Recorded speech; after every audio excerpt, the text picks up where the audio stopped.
This is Jamar Perkins with head coach E.J. Davari. How does it feel to be back, coach? I've been wanting to come back, but feels good to see the guys, and just ready to get them going this summer. So now, I know it wasn't the outcome that you wanted, but how was it coaching in the World Series with your team? I mean, like I've been telling everyone, it's literally all you dream of. It was a really good crowd. Our families were down there. Our players were all ecstatic. The best you can think of a World Series. So for the Hoppers, what kind of positive takeaways do you have from these past games? So I've been watching them play from the far, but today we had a couple meetings. We talked about a few things that we need to fix and correct, and I feel like they're in good spirits still, and they're looking forward to the next 30 games we got left. And as far as those things that need to be corrected, what are some of those things you see that they need to improve on? They're just small adjustments. They're good players, they're good guys, and they're willing to put the work in, but just small details, in the pitching, throwing strikes, and the hitting, just making contact on the ball and play. Those little things for the baseball world. And so to clarify a little bit, can you tell us some of the things you were kind of talking about after you came and talked to your team? I know not tell us anything maybe kind of motivational or stuff you kind of said maybe? I did tell them this thing. One great coach told me once, in a span of 56 games, you're going to get hit about 6 times, but you're going to do the hitting about 6 times. And then the rest of the games are just a middle good baseball games. So, who's the starting pitcher tonight, and what can you tell us about him? We got Cody Jones on the bump, right-hander from University of Indianapolis. He was a freshman for us. Didn't see a lot of action, but he's got the stuff. So hopefully he puts it on display today. Thank you for your time, Coach. No problem. Have a good one. For financial advice to be useful, it needs to be tailored to how you live your life. I'm Sue Badgett, branch manager of Baird's Hopkinsville office. At Baird, we provide investment and financial planning for all areas of your life: retirement, family and estate plans, and charitable giving. Plus, we coordinate our advice with your tax and legal advisors so you can be confident all your plans are working together for you. Discover the Baird difference. Visit BairdHopkinsville.com. Save the date for Pennyrile Electric's Member Appreciation Days, where you're the guest of honor. Stop by and grab your free buckets and light bulbs as our way of saying thank you for more than 8 decades of friendship. Visit us in Cadiz June 12th, Hopkinsville June 14th, Elkton June 16th, Russellville June 19th, and Lewisburg June 21st. Follow Pennyrile Electric on Facebook to stay up to date on upcoming events and outage information.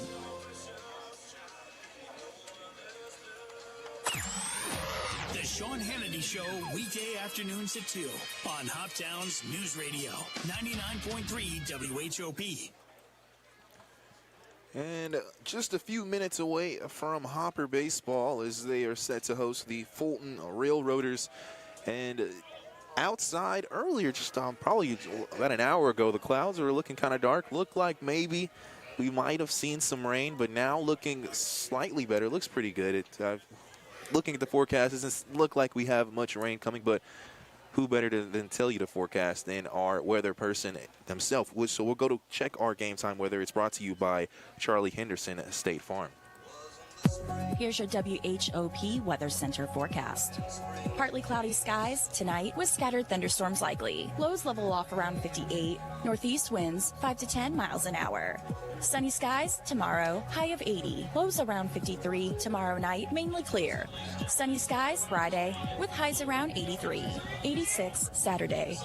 That's the forecast from the WHOP Weather Center. I'm meteorologist Megan Mulford. Currently, it's 78 degrees. And Jamar Perkins joined by Ethan Alexander here for Hoptown Hopper Baseball as they are set to take on the Fulton Railroaders in about 7 minutes. And Ethan, for people who didn't listen to the broadcast, maybe they saw the score from last night. It wasn't pretty, and that's something we kind of saw. What were your takeaways from that game? Yeah, I'm not going to dull on the score here, but as far as the game itself, it was pretty cut and dry. It was pitching for the Hoppers that killed them once again, and that was not the first game that's happened this season. But tonight we're looking forward to maybe some more consistent pitching because whenever your pitching goes down, the team does too, and that's what we saw last night. Hopefully we don't see the same thing today. Going to go ahead and talk about our starting lineups brought to you by Riken Elastomers. Join the Riken Elastomers team with process operator starting pay at over $18 an hour and an excellent benefit package that includes employee paid benefits. Call 270-475-2150 extension 214 to learn more as Coach EJ Davari is getting an applause from the fans. For the Railroaders, Kylan Hornbuckle will get the start out of right field starting first. And the second batter, Bennett Detrude. Then Garner Anderson after that. Charlie Furbett coming in left field. He'll bat in the 4th spot. 5th spot, designated hitter Jonathan Tate. Then Connor Brinkley will get the start. Batting 6th, 7th, Aiden Gibson, the second baseman. And then the 8th spot, Carter Davis playing in third base. And then Jeremiah De La Trinidad will round out the starters for the Railroaders. For the Hoppers, John Keebler gets the start for the first spot. He'll be playing shortstop. Then Gavin Baxter in third will be bat second. And a right field newcomer, Chase Cummings, will be batting third. 4th, Dom Oliviero. Carter Hood will bat 5th. Manuel Villalobos will bat. He'll be at first base. And then the 7th spot, Luis Villalba behind the plate at catcher. And then 8th spot, Stephen Bell in left field. And then out of center field, batting in the 9th spot, is Sam Perkins. Again, the starting lineups brought to you by Riken Elastomers. We're going to go ahead and take a timeout here.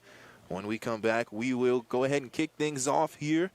This is Hopper Baseball brought to you by Chick-fil-A.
News Radio, WHOP.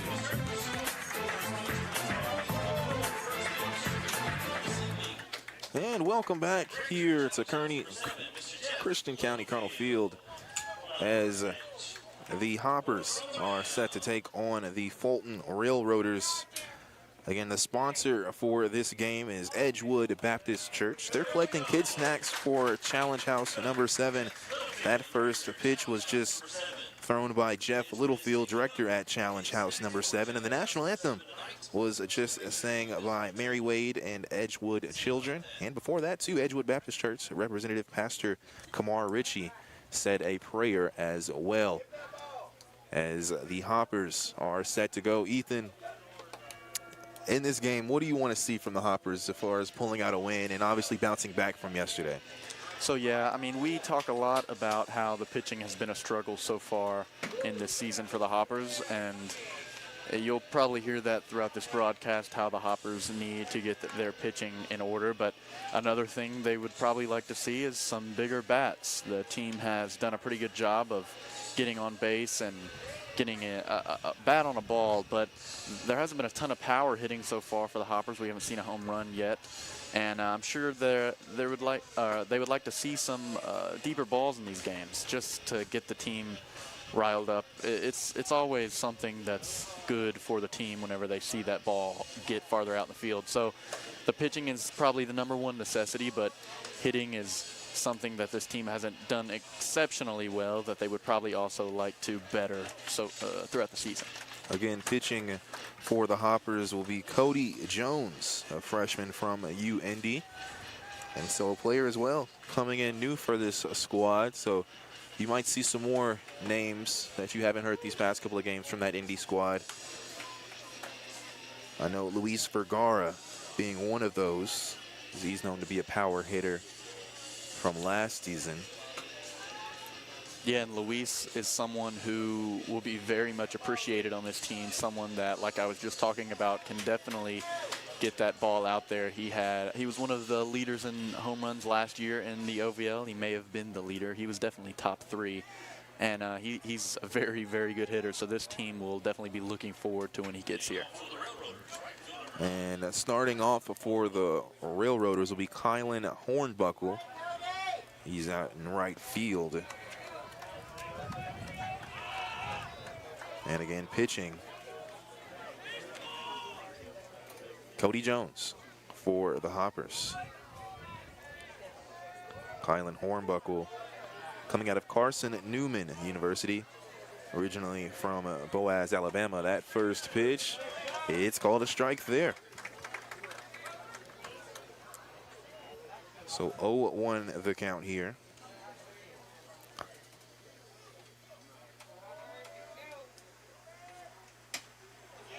Second pitch, outside check swing, and they'll say he went there. So 0-2 on that outside pitch. Hoppers wearing their white uniforms with red and black lines on them. White lettering as well. As that is that was an outside pitch. It looked good. Call it a ball, maybe just a bit low on that breaking ball. So 1-2 the count. Hoppers with black lettering on those jerseys with white pants. The 1-2 pitch. And that one's just a bit low there as well to make the count even at 2 balls, 2 strikes. The Railroaders wearing their interesting colorway, you'd say, Ethan. I know you mentioned it. Brown uniforms, it looks like, or maybe a light cranberry, as that is a strikeout looking there on another breaking ball. So a nice sign here from Cody Jones for the first out. And so they're brown uniforms with the orange lettering and the gray pants. They're wearing the orange helmets as well. Yeah, if you're a usual Hoppers fan, you're used to seeing these uniforms, but I've said it for years now, they're probably my least favorite uniform in the league. Not a big fan of the orange on brown that we see from Fulton. Another pitch right there, breaking ball called strike. 1-0-2. I mean, you can say, though, we know who the Hoppers fans are in the building. We've played the Chiefs, and we've also played the Pistons here at Colonel Field, and they've all been wearing red as far as the fans, as that's a foul ball behind home plate to make the count 0-2. So we know someone's wearing orange and brown, someone's wearing red. We know who they're rooting for here.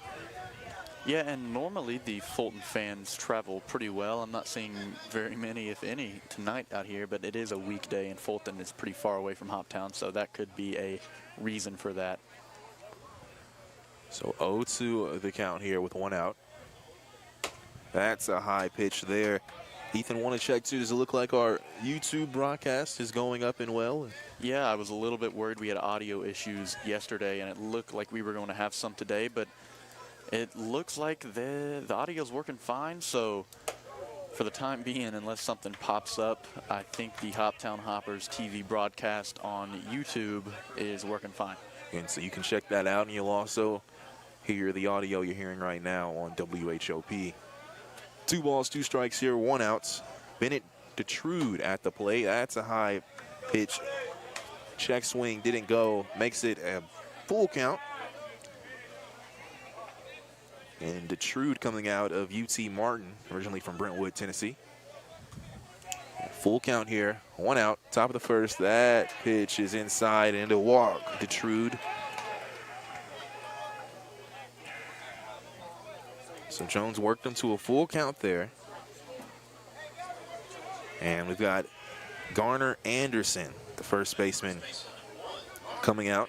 Originally, he's listed as a catcher, but he also from UT Martin, and he originally from Martin, Tennessee too, so a local from his college. They have him playing at first base tonight. It's breaking ball called strike there. And just from seeing these first about 12 pitches, it looks like that's a big part of Jones's game pitching, is throwing some breaking balls. We could see some changes there, as that's another one right there for another strike. So 0-2 the count, a runner on first base, and a 1 out here in the top of the first. Again, the Hoptown Hoppers hosting the Fulton Railroaders. The 0-2 pitch, that's outside, and it gets past Villalba there. So advancing to second will be Detrude.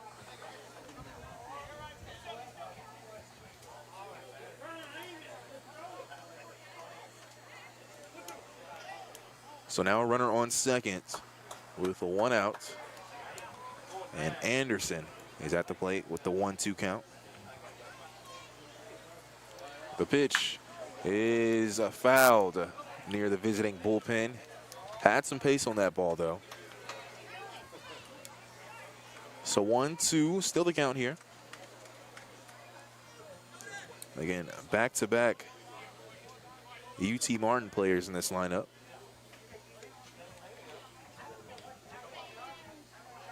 And a swing and a miss, bounces, hits the dirt. Villalba will throw towards first. And going towards the third will be Detrude. He'll make it there.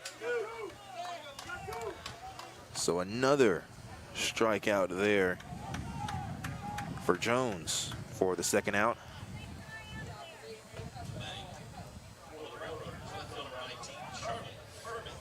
Now Charlie Furbit out of Willamette University, originally from St. Louis, Missouri, will be a bat. He's a left-handed batter.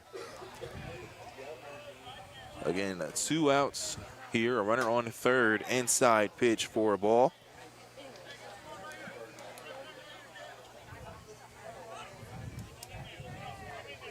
So 2 outs here, runner on third. We're in the top of the first inning here, just got things underway. Swing and a miss there to make the count even at 1-1.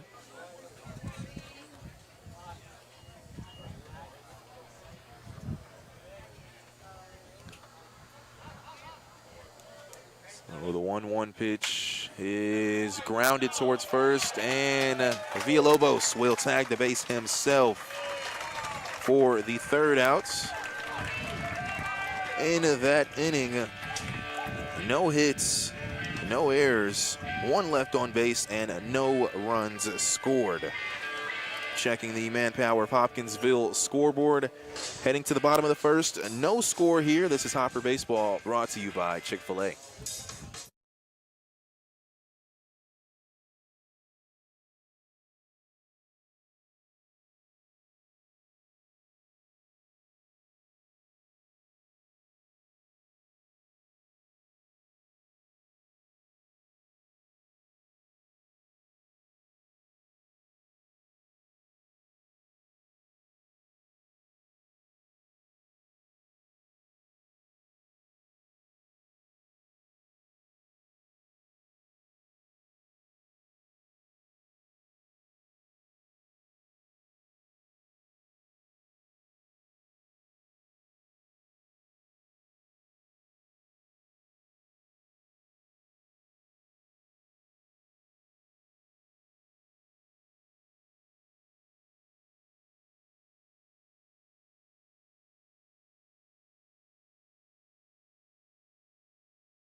Bottom of the second.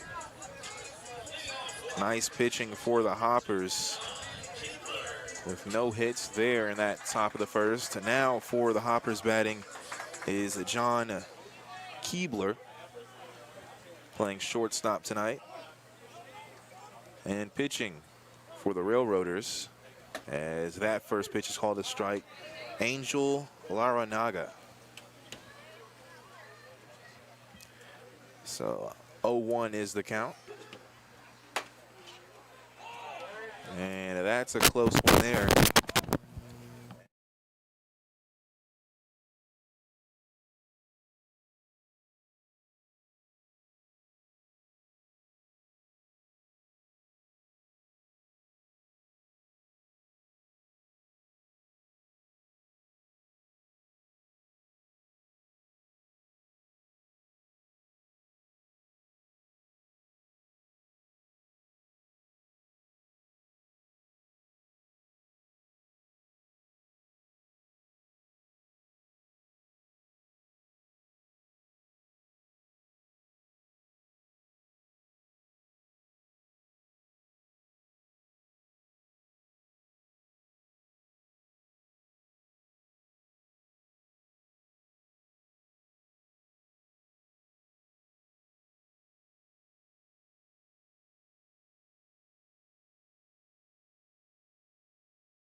Next up to bat, Gavin Baxter.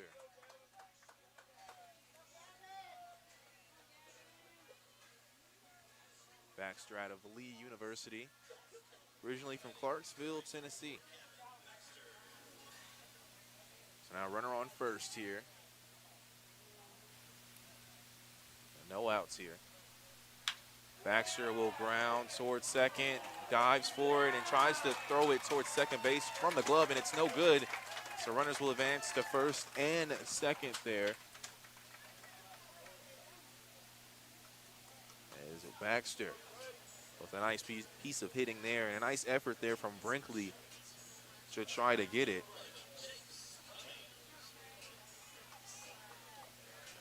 Now up to bat, Chase Cummings. Again, a new addition to this Hopper squad. Cummings coming from Long Beach State, and he's from Orange, California. First pitch there is called a ball.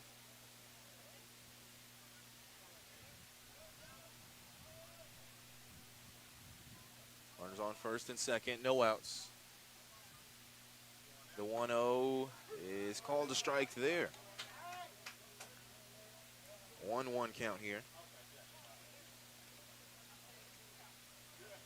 In his first game yesterday, Chase Cummings went 1 for 3. High breaking ball, called ball there. 2-1 is the count.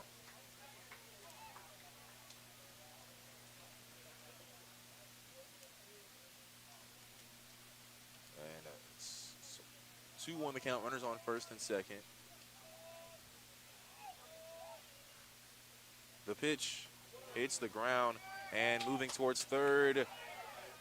It's called safe there as Keebler goes to third, and Baxter will also go to second after the wild pitch. Yeah, and we see Keebler and Baxter on base right now, two of the Hoppers' better base runners. So them both being on base is a major advantage for the Hoppers here, especially with no outs.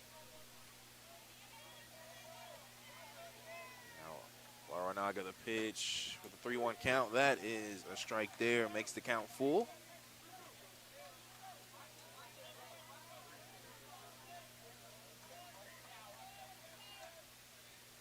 Full count. The pitch is swung on and missed. The ball is loose though. So they'll throw to first. And that's an out there. And it was a nice job there from De La Trinidad as he waited a bit to see what Keebler would do and then threw to first. So Cummings strikes out. Now Dom Oliverio will come to the plate. 1 out now. Runners on second and third. The pitch almost gets past De La Trinidad, but a nice job from him to get past it. Or get in front of it, excuse me. So 1-0 the count. Swung on and missed there. 1-1. Again, Keebler on third, Baxter on second for the Hoppers. A nice start so far. And a chance here to get the first run to the ball game as that pitch just misses outside. To make it a 2-1 count. Seeing similar things from both pitchers here. From Laranaga, and we saw it from Cody Jones, as that's a swing and a miss there to make the count 2-2. A lot of breaking balls from both of these pitchers. Yeah, and that's something that we've seen so far this season work really well for pitchers, is those breaking balls, especially inside breaking balls, have been hard to hit. 2-2 is a chopper, and that will get past the shortstop. Runs comes and scored. Keebler go. Now trying to come in is Baxter. He'll come. It's close, and Baxter is out there. So Baxter tagged out at home. Keebler does score. Yeah, and Baxter had stopped at third base and was sent home by the third base coach there. So that's just an unlucky situation. I think the coach just thought that ball had gotten farther away.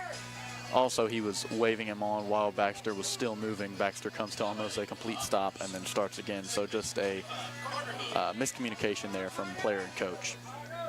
Run does score, though. So Hoppers take the lead here in the bottom of the first. 1-0 now, 2 outs, and a runner on first. Carter Hood at the plate. He fouls that one behind the Hoppers bleachers. And Carter Hood currently has a .250 batting average, being pretty consistent for this Hopper squad. So runner on first, 0-1 count, inside pitch, called a ball there. So 1-1 the count here with 2 outs. And Oliverio on first. That ball hits the dirt, and it'll get loose from the catcher there, so a runner advanced to second. Of course, that pitch a ball, so 2-1 is the count here. And Carter Hood at the plate, one of the Hoppers' more consistent hitters so far this season, even if I believe he had one of the few runs yesterday, a sac hit, and there you go. That is a grounder towards the shortstop. It's thrown, and it is in time there to retire the Hoppers in the first inning. And in that inning, they had 2 hits, no errors, 1 left on base, and 1 run scored.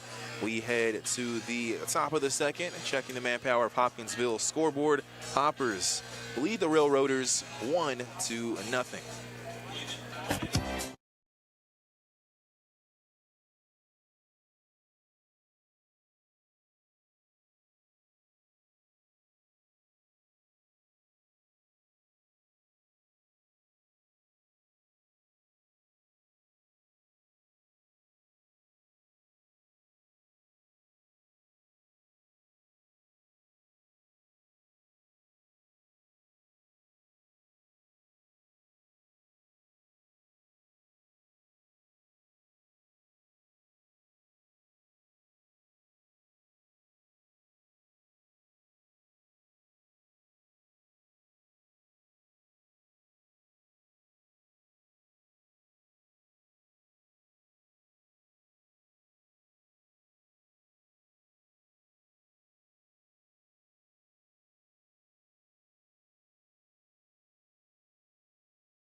And welcome back here, starting the top of the second. I want to apologize, too. I had some technical difficulties As I was told, I was going along with the game starting that first inning just to be told that we were not coming through on air. So I appreciate those sticking with us and listening now, as that first pitch is called a strike. Batting for the Railroaders is Jonathan Tate, the designated hitter, and again pitching for the Hoppers, Cody Jones. Again, 1-0 the score after the Hoppers scored in that first inning. Second pitch is fouled behind and past the Hoppers dugout. That makes it a quick 0-2 count.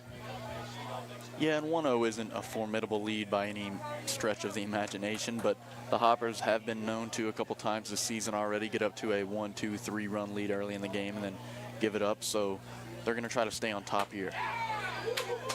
Close one there, maybe just a bit too high there. Makes it a 1 ball and 2 strikes.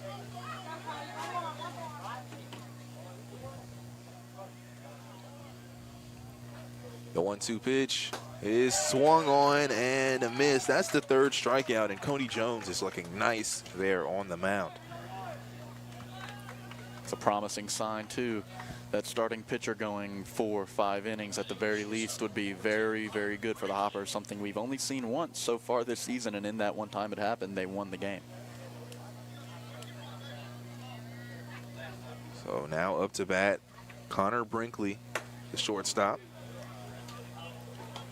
Brinkley coming from Southwest Tennessee Community College, originally from Marion, Arkansas.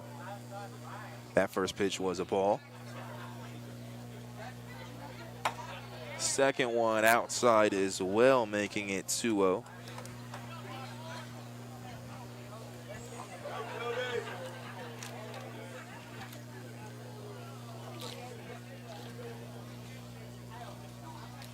So 2-0 the count. Here is the pitch. That ball is hit towards right field. It's good if it's fair, and it is there, as it'll bounce off of the foul post. Now running and sliding in there is Brinkley for the double. Yeah, and that ball just landing right in the corner, nearly foul, but luckily does bounce off the fence into Cummings' hands, and he can get it in before that becomes a triple, because that ball was pretty much perfectly hit.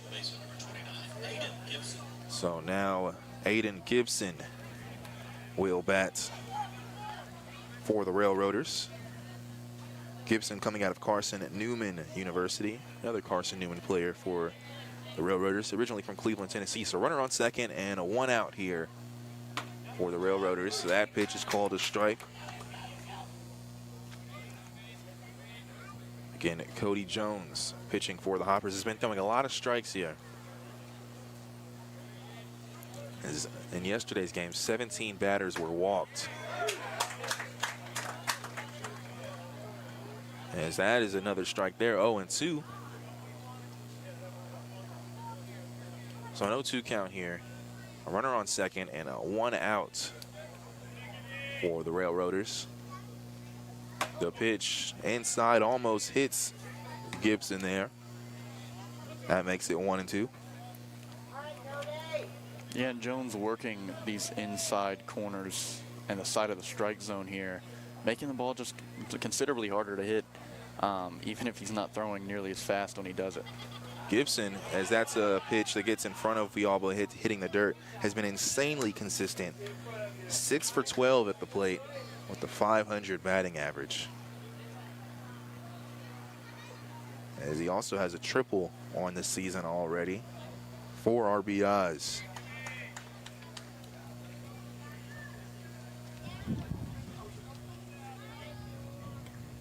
Two balls, 2 strikes here. That ball is grounded towards the Railroader dugout. 2-2 the count. A nice day at the ballpark. The sky, it looks concerning, but it's so far it's held up, and it has a nice breeze coming through, so you probably hear it over the microphone. 2 balls, 2 strikes, 1 out. High breaking ball will get past Villalba, going towards third. There is Brinkley. He'll make it easily. So now a situation for the Railroaders to try to tie this ball game or better, with the runner on third now with 1 out. And a Gibson facing the full count here. Again, Gibson, a .500 hitter so far this season. That ball is low and outside, which will walk Gibson. And up now, Carter Davis. Davis batting in the 8th spot. Davis out of Columbia State Community College from Covington, Tennessee. A lot of Tennessee players on this lineup. And looking at it, too, it looks like we have a decent amount of California players on this Railroader roster as well. Which is, you know, pretty odd that many guys from California would end up in Fulton, Kentucky. You know, there has to be something behind the scenes we're not seeing. Some coach with some connection, it has to be. As runners on 1st and 3rd now. The pitch gets past Villalba, now coming towards home. It'll be close and safe there as Villalba tries to dive towards home plate, but no. Brinkley comes in and scores. Gibson will advance to 2nd. And we have a 1-0 count now against Carter Davis. Yeah, and yesterday we saw Fred Fernandez behind the plate, who was pretty much a brick wall for the majority of the night. A ton of runs scored, but I can only remember one that I think was because it got past Fernandez. And here we've already seen 3 or 4 balls get past Villalba, and obviously a run scoring there because of it. He also got to 3rd base there because of something similar. Foul ball behind home plate makes it 1-1. So now it's tie ball game here. Tied at 1 apiece here in the top of the 2nd, and a runner on 2nd with 1 out. Cody Jones pitching for the Hoppers. Carter Davis at the plate. Inside pitch is a ball there. 2-1 the count.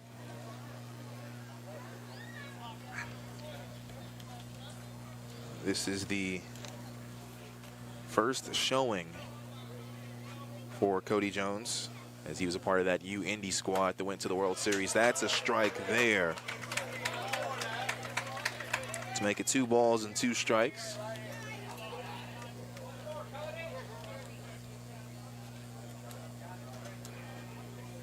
So 2-2 your count, 1 out. Runner on 2nd. The pitch is outside there in the middle. So a full count now. Back-to-back full counts here for Cody Jones.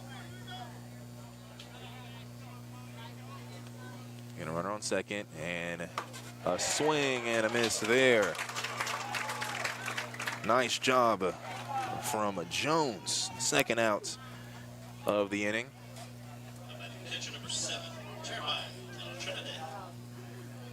Now, Jeremiah De La Trinidad will be batting.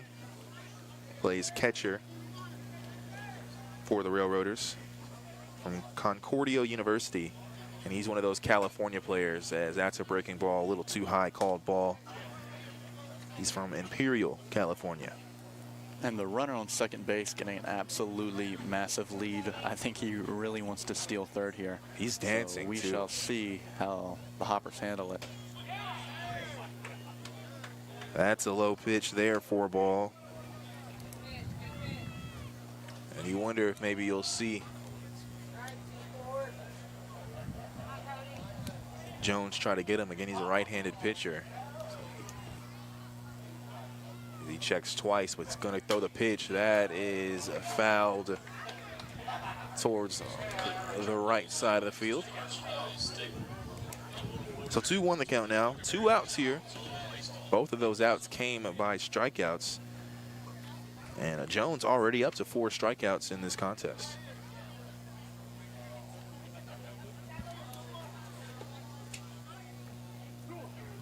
Jones already showing good work, I believe. And yesterday's game had 2 pitchers get up to, I believe, 5 strikeouts. He already has 4 here in 2 innings. Low pitch, there's a ball. So 3-1 the count.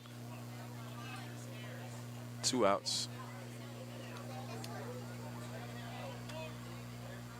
Here's the pitch, and that is low there. which will walk De La Trinidad. So now runners on first and second. Up to bat, back at the top of the lineup, Kylan Hornbuckle. He struck out looking in that first inning for the first out.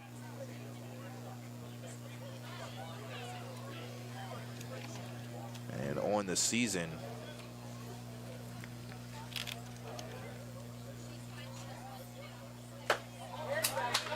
as that is called a strike there.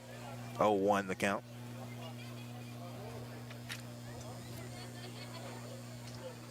And Hornbuckle, 333 average on the season.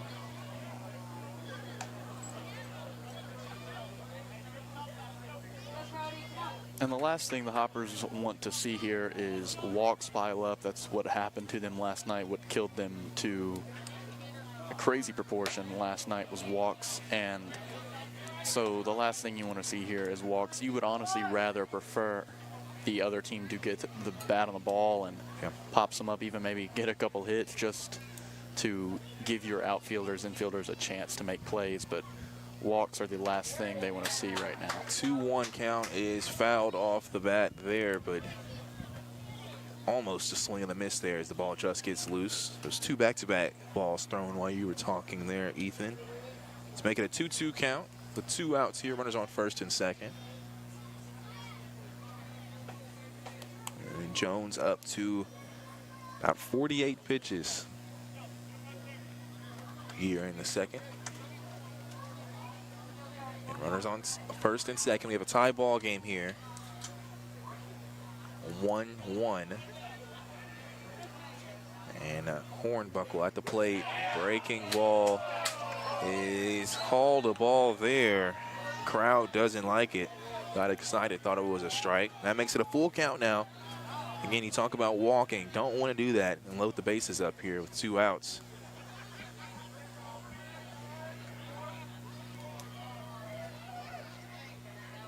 And the full count pitch. Both players will steal, and they'll come back.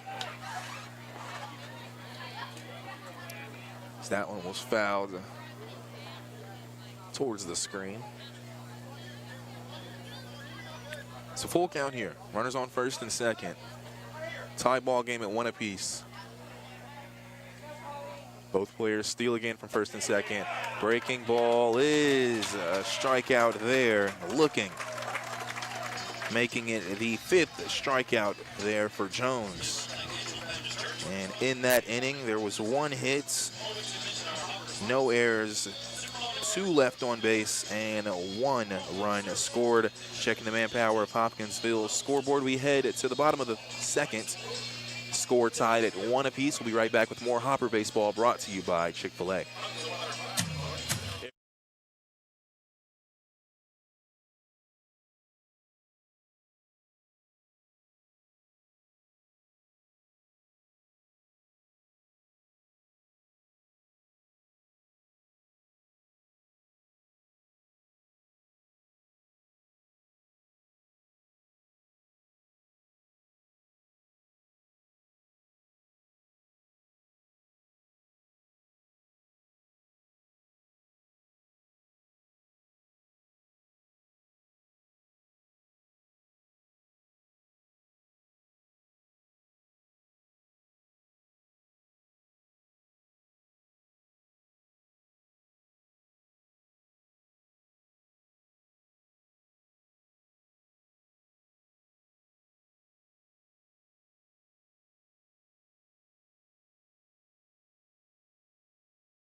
News Radio WHOP.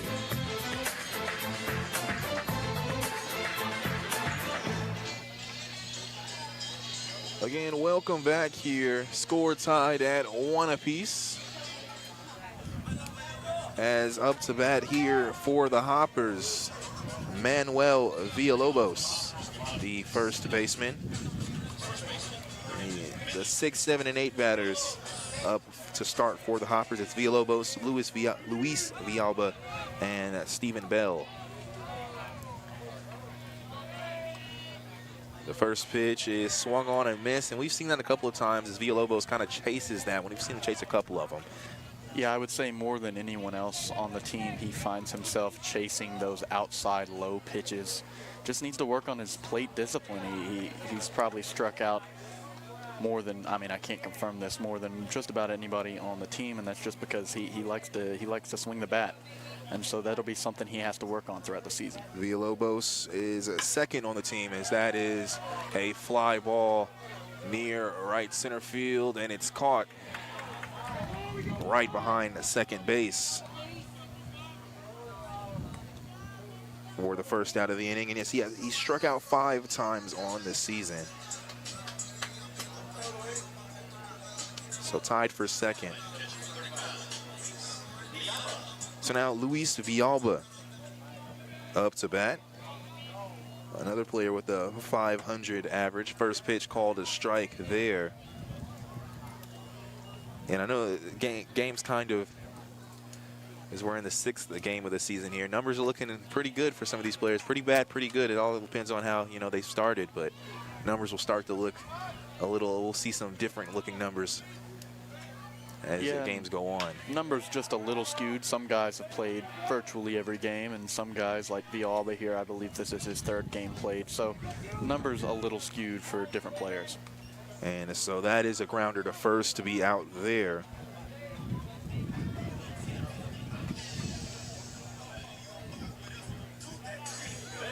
So now 2 outs here. Stephen Bell up to bat, the left fielder. First pitch is high there, as Stephen Bell, coming from Alderson Brodus, and from Brentwood, Tennessee. 1 ball and 1 strike there after that call. That was almost probably hit the very last outside corner it could have. So 1-1 the count. And another strike called there, check swing, but it doesn't matter. As a 1-2 count here with 2 outs. First 2 batters have been retired in this 2nd inning, and that's a swing and a miss there to make it a 3-up, 3 down. As checking what happened, no hits and no errors, none left on base, and no runs scored. And checking the Manpower of Hopkinsville scoreboard. Looking for a job, visit Manpower on Fort Campbell Boulevard in Hopkinsville today. Let them connect with you with a great position where you can start tomorrow. The score still 1-1 heading to the top of the 3rd. This is Hopper Baseball, brought to you by Chick-fil-A.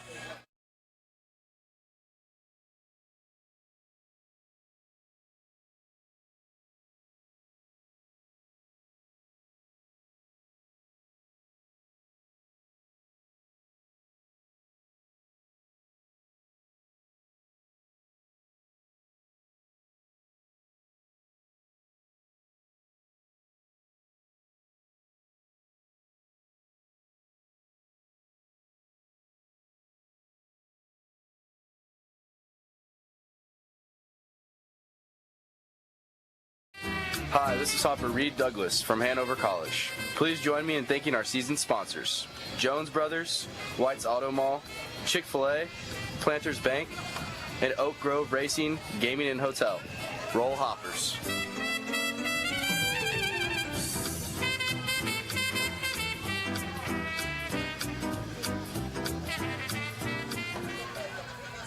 News Radio WHOP.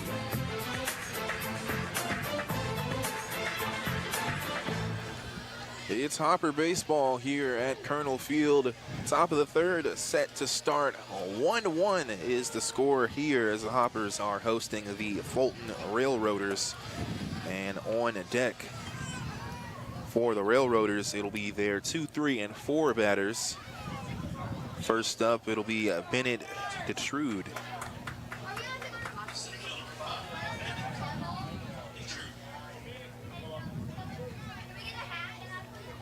So 1-1 the score here. Detrude, left-handed batter. It hits that one right past Jones there for a base hit. First pitch swing there is a single. Yeah, and yesterday, the beginning of the third inning is when Dylan Eaton, the starting pitcher for the Hoppers, was taken out of the game. So if Cody Jones can make it through the third inning today, would be one of those small things that the team probably needs right now. As pitch is called strike there. Garner Anderson, the first baseman for the Railroaders, at the plate. And that was something that Coach Davari talked about in the dugout show. He had mentioned that there's minor adjustments that need to be made. He mentioned that he said that these are good players, just some adjustments that need to be tweaked. And so far, Hopper's in a tie ball game here, as that's a foul ball behind home plate. It's the screen there. So 0-2 count here with the runner on first, no outs.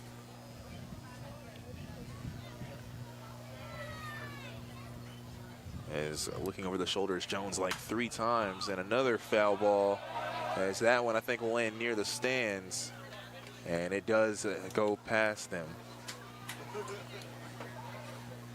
So 0-2. Steal your count here. Anderson fighting at the plate with no outs and a runner on first.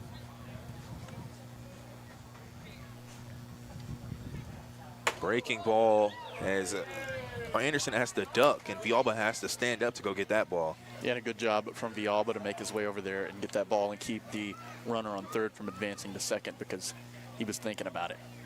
And I want to note, too, this game is being sponsored by Edgewood Baptist Church. And, man, somebody's cooking on the grill right now. Is going from first to second. It's going to be a stole attempt there, and he makes it there. Nice job from Detrude.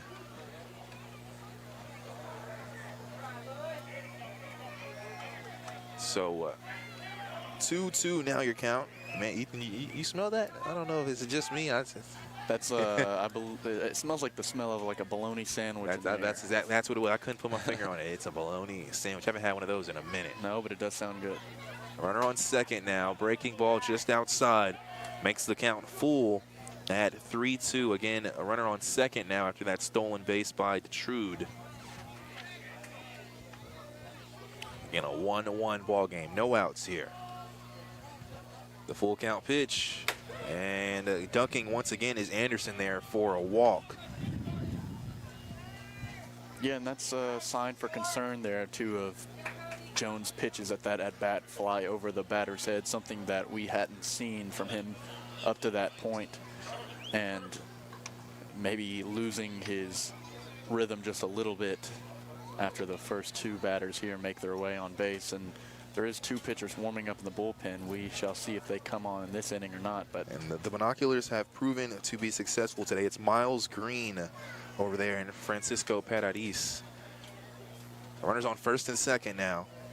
Paradis, I believe, started just a few games ago, so he would be coming in a different look today for him as a reliever instead.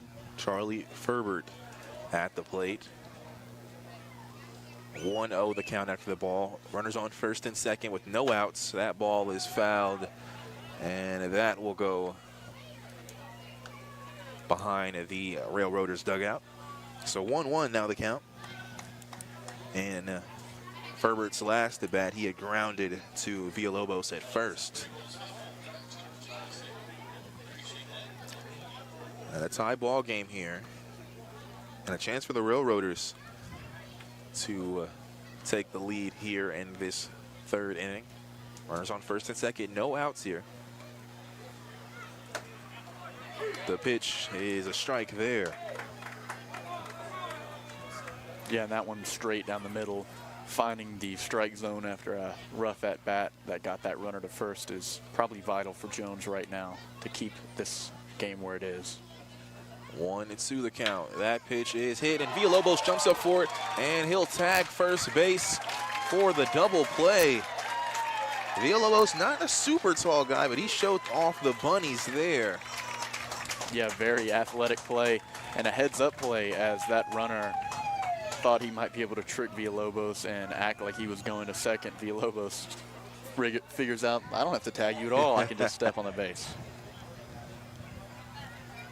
So now 2 outs here, and E.J. Davari is going to come in and a chat with Jonathan Tate. Runner on second now. As Jonathan Tate will be at the plate. He struck out in the second inning to start things off there. Runner in scoring position at second. 1-1 ball game with 2 outs after that double play. Villalobos did that all himself there. The pitch swung on and missed. Nice outside pitch there, getting Tate to bite from Jones.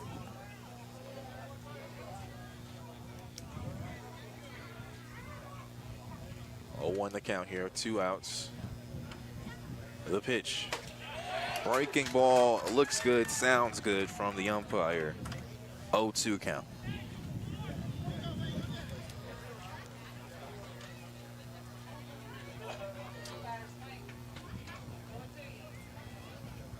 And the 0-2 pitch is a chopped near second base. Villalobos is going to track it down. He'll throw it over to Jones, and that will do it there.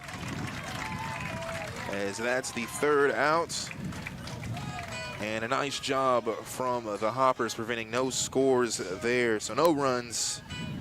And it was 1 hit, no errors, and a 1 left on base. Checking the manpower of Hopkinsville scoreboard. We head to the bottom of the 3rd. Tie ball game, 1 apiece. This is Hopper Baseball, brought to you by Chick-fil-A.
News Radio WHOP.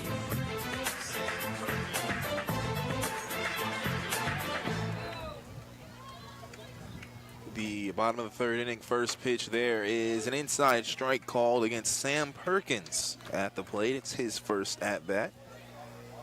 Perkins coming out of Hanover College, originally from Louisville, Kentucky. And a quick second pitch there is called a strike as well. So 0-2 the count quickly here in the bottom of the 3rd for Sam Perkins. Lara Ananza, the pitcher for the Railroaders.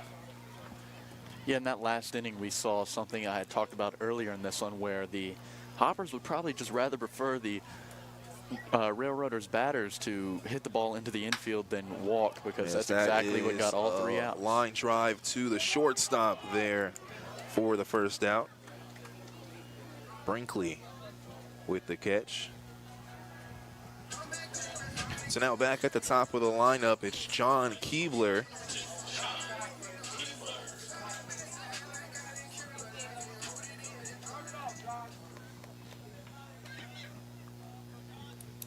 Keebler was that player who scored. He was hit by a pitch in that first inning. That first pitch is a ball.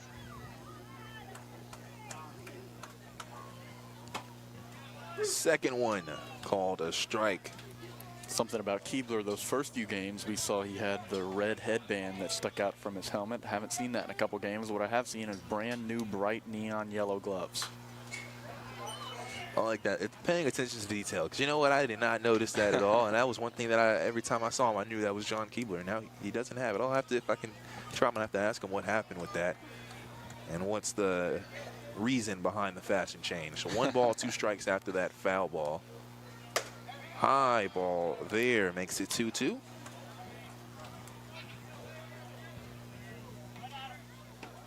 1 out. Here in the bottom of the third, another foul ball hits the screen.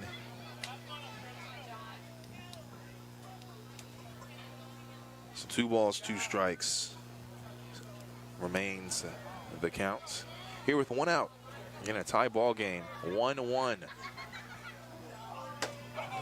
Inside pitch as Keebler has to turn to the side a bit. Yeah, doesn't want to get hit by pitch too straight at bats. Getting on base is nice, but the bruises aren't. Not at all. Full count here. The pitch is fouled and goes behind home plate again. That looked like it was going to be inside maybe for a ball, but Keebler does not want to strike out without swinging. So another full count here. The pitch. And it was close, but it is called for a ball there. That was the one I think you wouldn't want to not swing at. That one was tight. That one was scary, and he pulls the trick, the classic one. Pretty much every player does it whenever a ball like that is close. They just go ahead and start running to first just before the umpire can even make up their mind.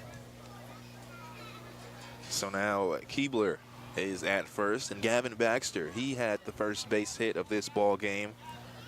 Was a chopper towards third. He'll look to bunt. That ball goes behind him and hits the screen after flying in the air.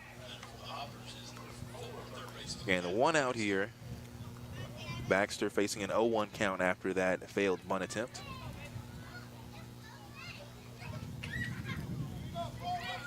And coming into this game, Baxter, a 238, excuse me, 0.59 batting average for Baxter. As another foul ball there as he will swing on that one. And Keebler was a stealing towards second. He'll have to come back to first. And now an 0-2 count. I will say, though, Baxter does have a 294 on base percentage. Yeah, I was just about to say, I don't imagine too many of the Hoppers' batting average is too hot, especially guys like Baxter who's played in all of these games including ones where they lost pretty bad. So he's one of the better base runners on this team. When he gets on base, he does go to work. An outside pitch was thrown there to make it 1-2. Gonna runner on first with 1 out. The pitch, trying to steal second once again there was Keebler. And he's gonna have to come back to first again after that foul ball once again behind the plate. And fouling it off is a skill. Baxter last year with the Hoppers got a chance to play with Ren Tachioka. If you're a Hoppers fan, you know that name. That dude would foul off 10 to 15 fouls every single at bat. It was the craziest thing you've ever seen. He practiced fouling the ball. 1-2 the count. That's a grounder towards second base. It'll be thrown. It's out at second. Thrown to first, and it gets past Baxter as he'll have to come right back to first as it went a lot closer than he thought it would. And he does make it to first. So Keebler is out at second for the second out, and Baxter will reach first on fielder's choice.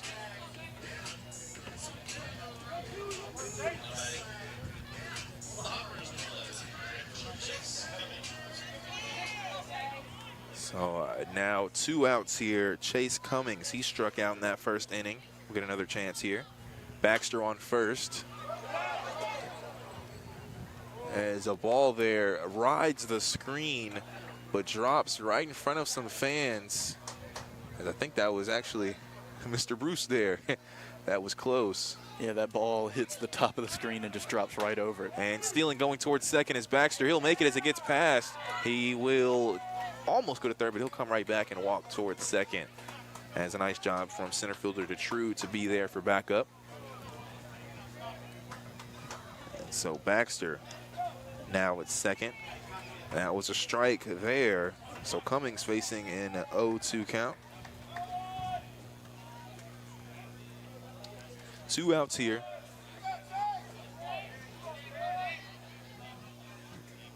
Lauren Hanza at the mound. He'll throw the pitch, and that one swung on and miss. And the throw will come from De La Trinidad, and it is good there.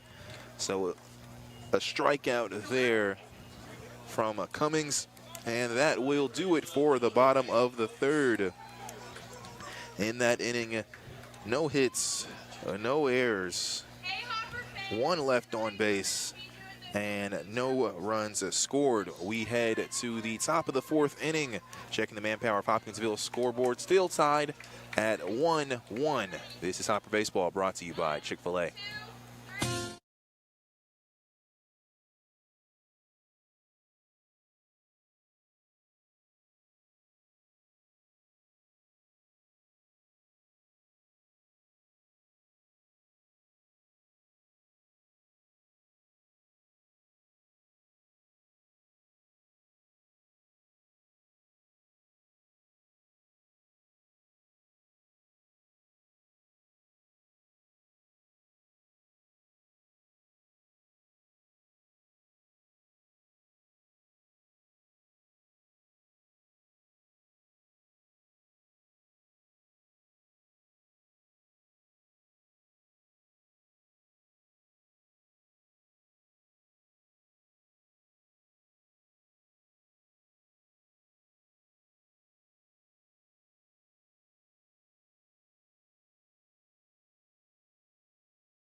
WHOP.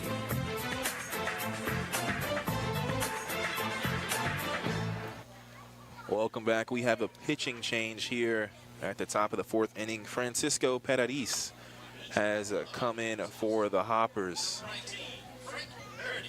as he will be facing the 6, 7, and 8 batters for the Railroaders. Fulton Railroaders coming in to Colonel Field to take on the Hoptown Hoppers. Scores tied at 1 run apiece. Some credit to Cody Jones. Gets through 3 innings there with only giving up 1 run, and did pretty solid on the strikeout board as well in that time. That's 1 pitcher down so far for the Hoppers. That was pretty solid. Right. So now he's leaving it up for Paradis. So if they can string together a line of solid pitchers tonight, that's the Hoppers' best chance of winning, because that's what has killed them so far in this one. The final lineup for Jones: pitched 3 innings, gave up 2 hits and 1 run, walked 4 batters, and had 5 strikeouts. As Villalba will come and chat with Francisco Paradis. Goes by Frankie as well.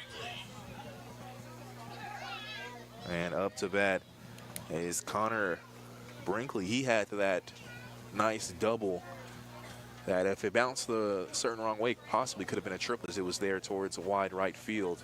The first pitch is a ball there.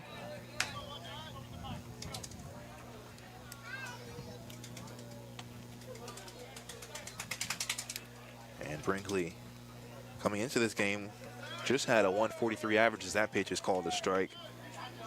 And that was his first double of the season. 1-1 is the count. Swung on and missed. There makes it 1-2. And when you look at the pitching change there, as this 1-2 pitch is thrown, it hits the dirt. It looked like it was swung on. Are they gonna? So it swung on, and it kind of tapped as looking confused is Brinkley, but it's a strikeout regardless. As the first batter for Paradis is struck out. Now up to bat, Aiden Gibson. He was walked. And that second inning. But what I was getting to was, they didn't wait for Cody Jones to start necessarily playing bad. You know, they kind of got the nice 3 innings out of him, and then now they're going to Paradis, which I think is a good move. Yeah, I mean, and it's something that is a slight difference, a slight change. Now that Coach Devari's here, he could be snuffing these pitchers out early, not because they are playing poorly per se, but just getting ahead of the curve and getting a guy out there who's fresh and ready to pitch a couple innings. 0-2 the count now after that swing and miss. That ball is chopped now towards the shortstop. It's thrown, and it is in time. A nice throw there, as that's the second out. As Keebler throws to Villalobos. So first 2 batters up have been sat down. First a strikeout, then that 6-3 play. And now Carter Davis will swing and miss there. Davis struck out in that second inning. All 3 of those batters in the second inning actually struck out. That was 3 of the 5 strikeouts from Cody Jones. Paradis already with 1. That is a hit towards center field. It'll drop in front of Perkins. And Davis with the base hit there. Yeah, and I think Perkins thought the same thing I thought, that that ball was hit way better than it was. It sounded great, and it did not go as deep as it looked like it was going to. Perkins was going to wait for it and then broke out to a sprint when he realized that ball wasn't going to meet him there, and that's why it dropped. If he started that run a little earlier, he may have met it. So now Jeremiah De La Trinidad is at the plate. Catcher, he fouls that one, as that leads to an 0-1 count. So now runner on first base with 2 outs here. And Jeremiah De La Trinidad.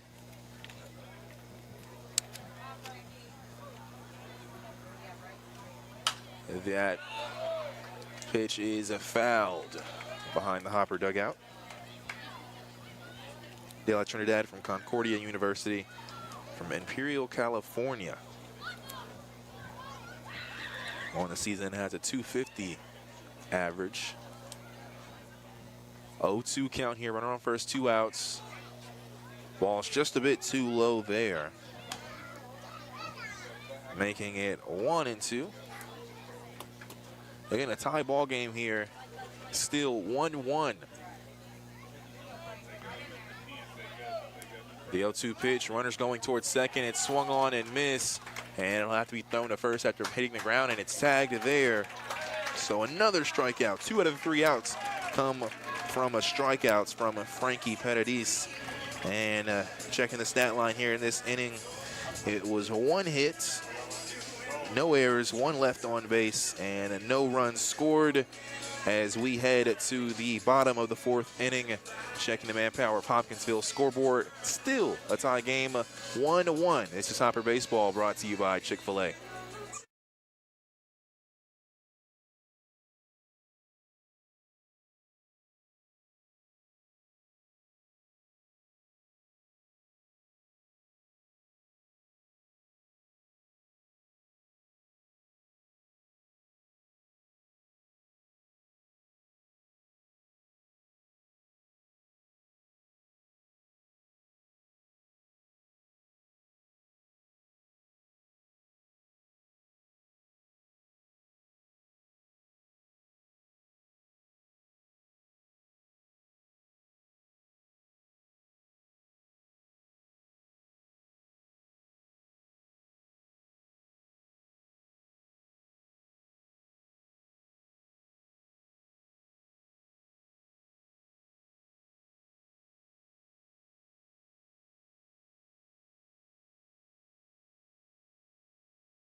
Hopkinsville.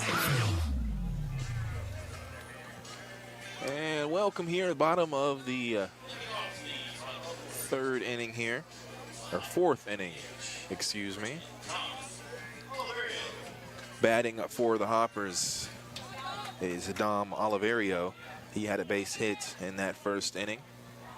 The pitch is hit high near left center field. It is high, and it is caught right in front of the fence. Thought that was going to be the first home run of the season for the Hoppers. But tracking that down is Detrude there in deep left center field. Yeah, and Detrude, the way he was running after that ball was very leisurely. It looked like he was already thinking that was going to go over the fence, and he puts his glove up to catch it at the last second there. It really did look like it was going to be over. Wow. And 1 out here now. First pitch, a strike here to Carter Hood. And I tell you what, it was windy about a few innings ago. Had that wind have been here now, I think that ball probably would have been gone. 0-1 the count. Walter Ananza, the pitcher, works pretty fast at the mound. Yeah, and occasionally he'll do that little double leg pump to throw off the batter's timing. I saw him do that the first pitch here, this at bat for Carter Hood. It's an interesting way to switch things up and make it a little bit tougher on the batter. 0-2 the count. as he does it again. As you mentioned, that breaking ball is called a strike there. It took me up a minute to call it, but a strikeout looking there as Hood is retired for the second out. Now Manuel Villalobos is at the plate. He had a fly ball towards center field in that second inning. Manuel, aka Miggy. Outside pitch there is a ball.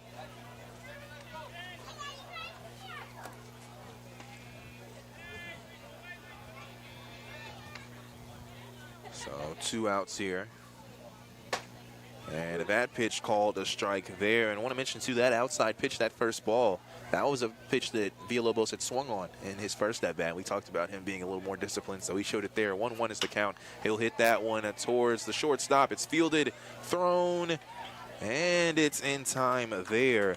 And quickly, the Hoppers batters are retired, as in that inning, no hits, no errors, none left on base, and no runs scored. We head to the top of the 5th inning, checking the manpower of Hopkinsville scoreboard. Still a tie game here, 1 run apiece. This is Hopper Baseball, brought to you by Chick-fil-A.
This morning with Gordon Deal. Weekday mornings at 5 on Hoptown's News Radio. Yes. 99.3 WHOP. This is Hopper Baseball, presented to you by Chick-fil-A. A new pitcher for the Hoppers here in this 5th inning, Miles Green. We saw him earlier warming up in the bullpen, as he is set to pitch here. Frankie Paradis didn't pitch much. And checking his line, he only allowed 1 hit and had 2 strikeouts. Just a different look, a quick change, you know, kind of surprising too, as we saw it. Looked up and we're surprised to see a new pitcher. But a move from, again, head coach E.J. Davari in his first game as a Hoppers coach. Yeah, and my best guess is, since we've seen Paradis start and we know he can go more than 1 inning, it wasn't because he was worried about him. It's probably because he's queued up to start in one of the upcoming games and they don't want to waste that arm. That possibly could be, as we do play the Railroaders on Friday. Maybe he likes the way he's throwing at him, and we may see him start on Friday, like you said. Pitch there is called a strike from Green at the plate. It's Kylan Hornbuckle, the 1 batter, 1-2-3, starting off here in the 5th inning. And a strike swinging there. So Green up early in this one, 0-2. And I want to correct myself too. It looks like a substitution, as Garrett has come into this ball game. That's a foul ball. Jackson Garrett has come in for Kylan Hornbuckle. He struck out looking his first 2 at-bats, did Hornbuckle, so new look.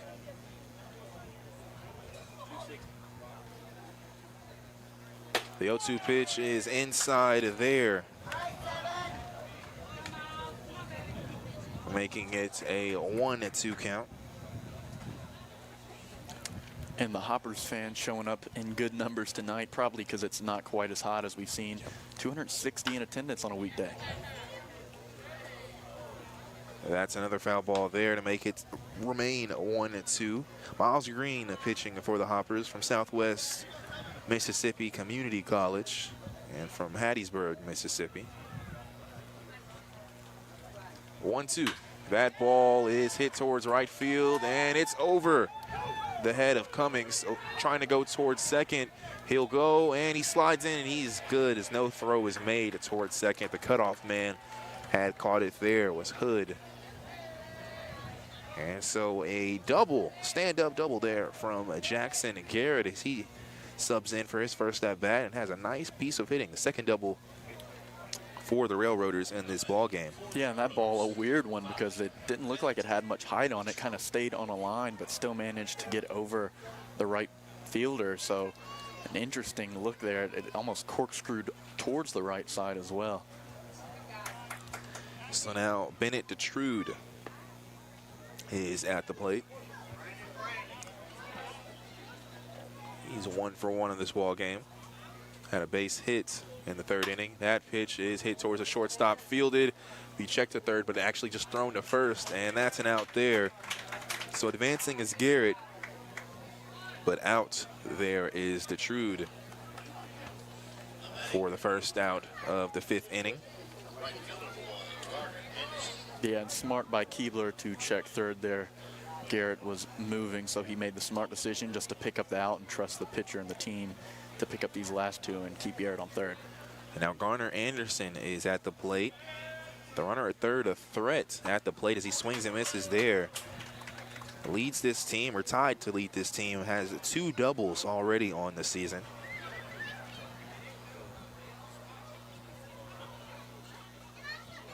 So 0-1 the count here. And a runner on third.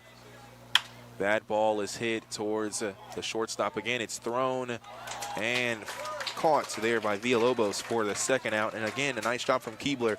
He looks over at third, takes his time, and then makes the throw to first. Yeah, just keeping him there at third, letting that runner know that if he steps a little bit farther, that ball's getting thrown either to third or home to stump him, and that third base runner's not going to risk that. And so makes a smart decision there and makes a good throw to first to also pick up the out. So now with 2 outs and a runner still on the third, Hoppers trying to prevent a run scored here from the Railroaders. The pitch is high and inside there to Charlie Furbett as he's 0 for 2 in this ball game. He was a part of that double play where he had a line drive towards Villalobos that he had to jump up for. 1-0 the count. That ball hit towards Hood at second base. He'll throw to Villalobos at first, and that will do it. As runner on third will have to stay there. So in that 5th inning, there was a 1 base hit, no errors, and 1 left on base. No runs scored. Checking the manpower of Hopkinsville scoreboard. Looking for a job, visit Manpower on Fort Campbell Boulevard in Hopkinsville today. Let them connect with you with a great position where you can start tomorrow. The score is still tied heading to the bottom of the 5th, 1-1. This is Hopper Baseball brought to you by Chick-fil-A.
News Radio WHOP.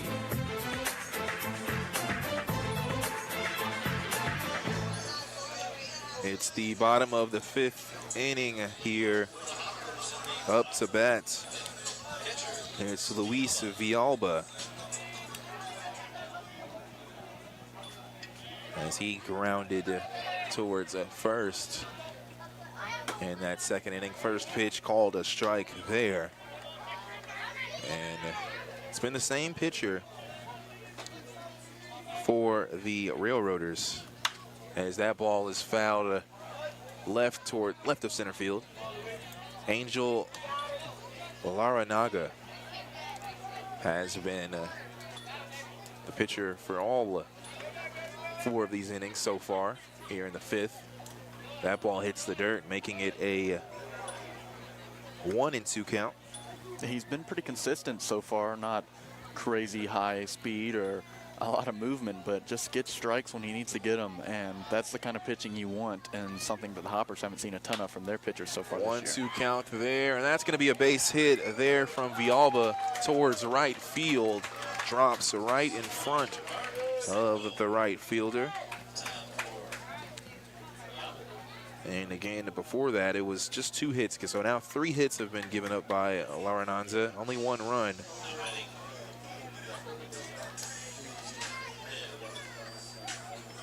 And so now Stephen Bell, he struck out in the second.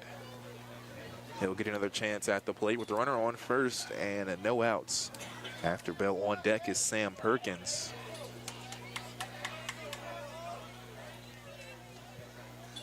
The pitch is high there as De La Trinidad stands up for that one. 1-0 count, runner on first.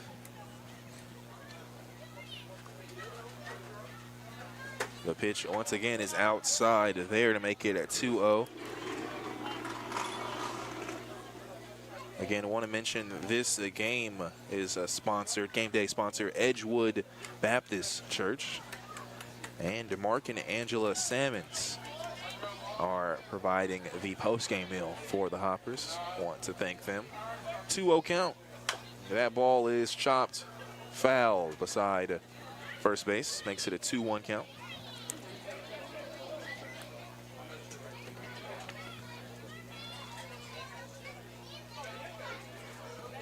Again, Stephen Bell is at the plate. He comes, another one of those players from Alderson Brodus, originally from Brentwood, Tennessee.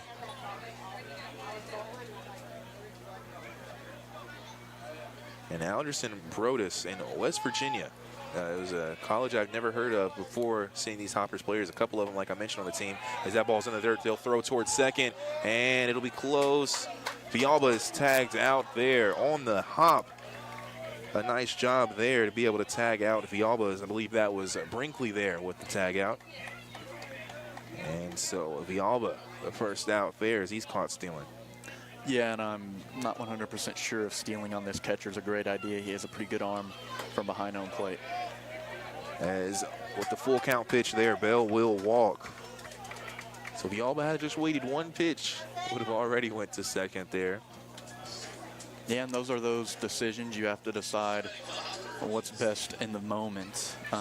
We've seen that a couple times where guys get sent to second, get called out, and then would have just been able to stroll there 1 pitch later. But this team not averse to taking risks. So now Sam Perkins as stealing going as they're going to try him again, and that's a high pitch there as it gets loose, and Stephen Bell will go. So he mentioned he has the arm. Threw that one a little too much that time as Bell will steal towards second. Yeah, not too long ago when a pitcher was warming up, I saw him throw a ball from the backstop into the second baseman's arms on a string, so he can get that ball there. Again, pitcher is De La Trinidad for the or catcher is De La Trinidad for the Railroaders. That ball is fouled behind home plate, making it a 1-1 count here for Sam Perkins. He had a line drive towards the shortstop in that 3rd inning.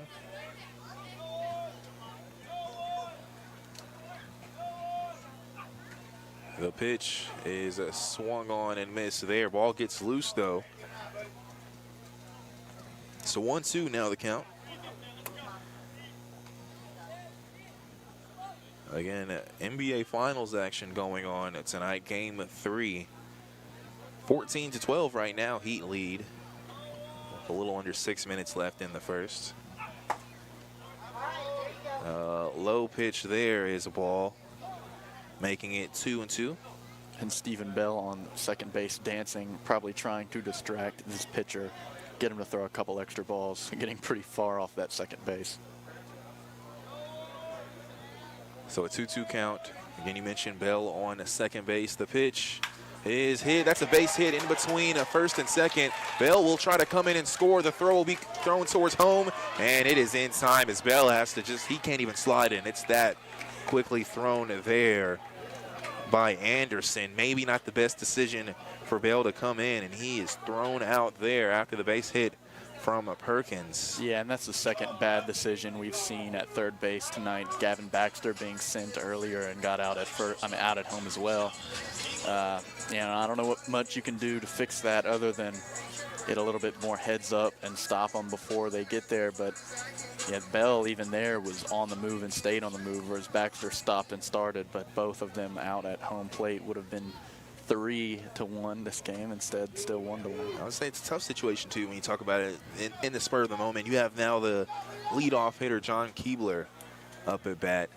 Would have been runners on first and third with 1 out. Now you're with the runner at just first with 2 outs.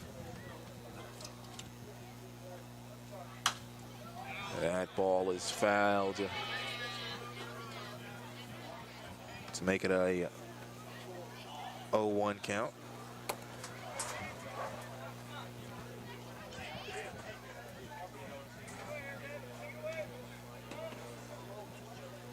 The count as that pitch is called a ball. I want to mention too, we saw John Gerard for the Hoppers last inning. He was warming up pitching, so we may see him come into this game. As trying to steal, it'll be Perkins. The throw, and Perkins is out there. So aggressiveness proves to be unsuccessful for the Hoppers as Perkins is thrown out into that inning. It was 1 hit, no errors, and none left on base, and no runs scored. We head to the top of the 6th inning. Checking the manpower of Hopkinsville scoreboard, it remains the same, 1-1. This is Hopper Baseball, brought to you by Chick-fil-A.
News Radio WHOP.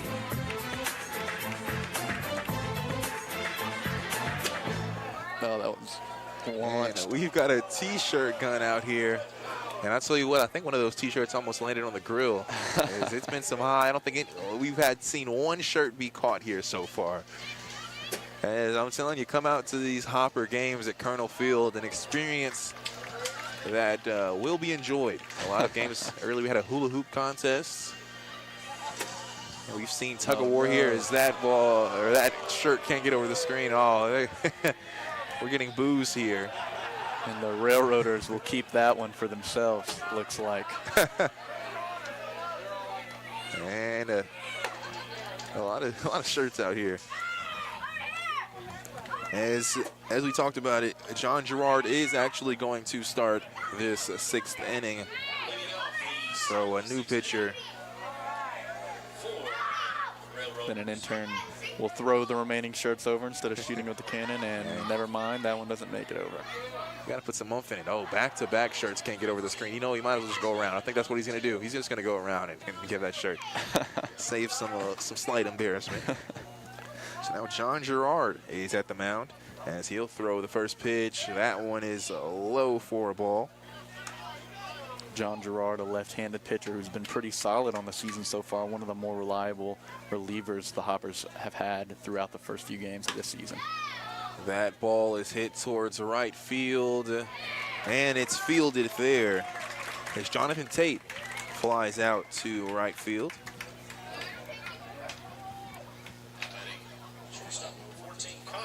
And at the plate now is Connor Brinkley.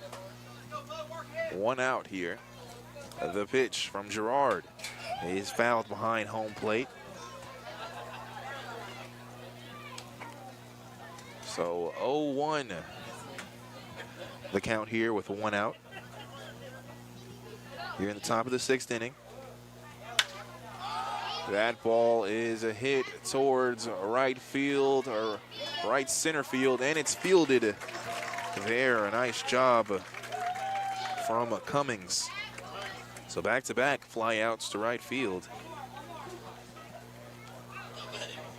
As nice throws from Gerard.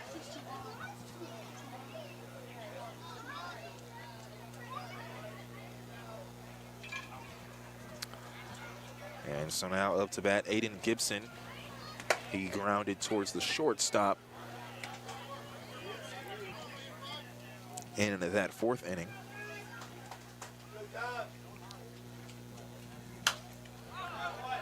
Another foul ball there.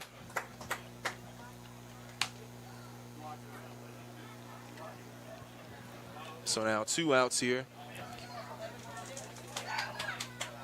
1 ball, 1 strike. Fly ball goes behind the Chick-fil-A broadcast booth. 1-2 now the count with 2 outs here in the top of the 6th. The pitch from Gerard is chopped near Baxter at third. It'll get past him, but tracking it down there was Keebler. But he falls down on the ground, so he can't make that throw. A nice job to have his back, though, from Keebler with Baxter. Yeah, that would have been a hard play to make for Baxter, too, running to his left, having to make that throw. But Keebler does a pretty good job just ensuring that that doesn't turn into 2 bases there. I don't think it would have, but it's better safe than sorry. And so now up to bat is Carter Davis. He had a base hit in the 4th. Breaking ball looks pretty there, and it's a strike for Davis. Yeah, that was a nice pitch. Never was going to be swung on because it looked like it was going way over and dips down right at the end to get a strike. Pretty pitch. 2 outs here. Runner on first. 0-1 count. That ball's low. It'll drop and go to the side of Villalba. Advancing to second there is Gibson.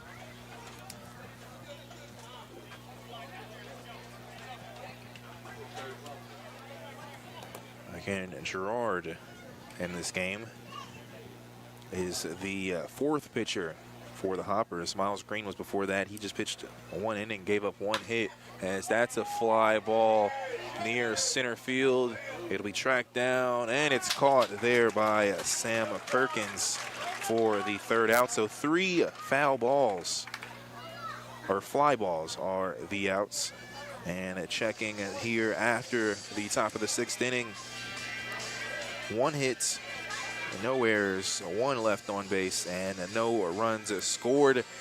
It's been a pitcher's duel here so far. We head to the bottom of the 6th, checking the Manpower of Hopkinsville scoreboard. Score remains the same, 1-1. This is Hopper Baseball, brought to you by Chick-fil-A.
team.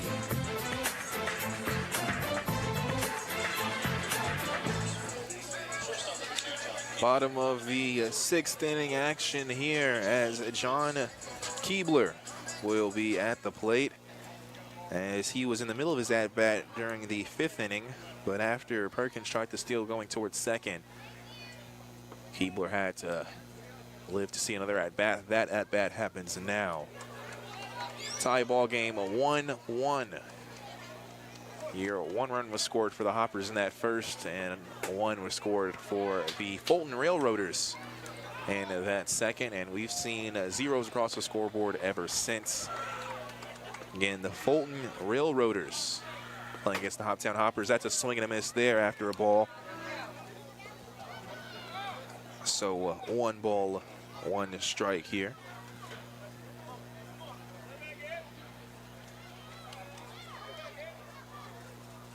And that ball hits the dirt, making it a 2-1 count.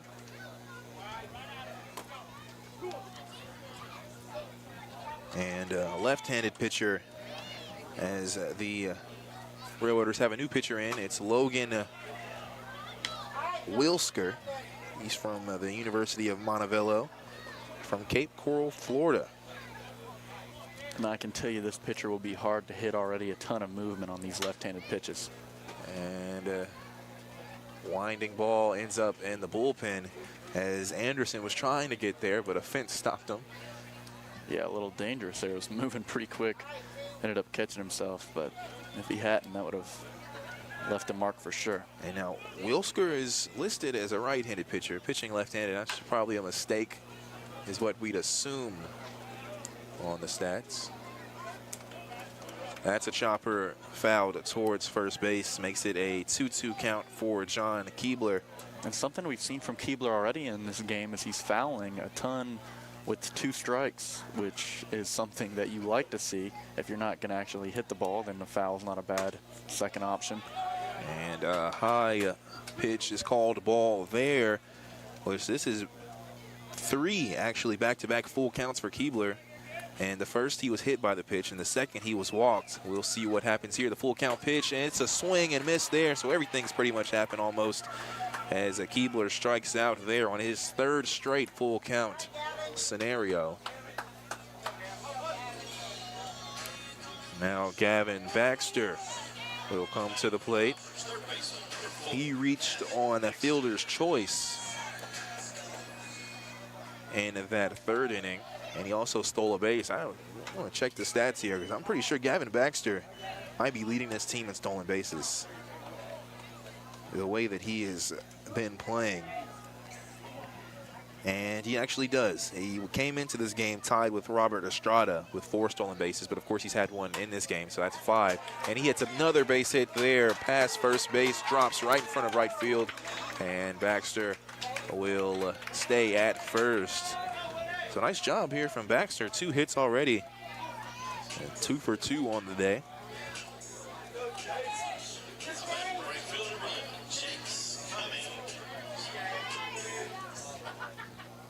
And so now a runner on first. Chase Cummings up to bat with 1 out. First pitch is a ball. Again, a tie ball game here. Still 1-1. Not nearly as high scoring as we saw yesterday's game, as that's a shot near second base, but it'll be fielded from second, thrown. It's out at second, and it's out at first. A double play there, as that will retire the Hoppers. A nice job from the second baseman, as the double play there will send us to the top of the 7th inning here. This is Hopper Baseball checking the Manpower Hopkinsville scoreboard. 1-1. We head to the top of the 7th. Hopper Baseball brought to you by Chick-fil-A.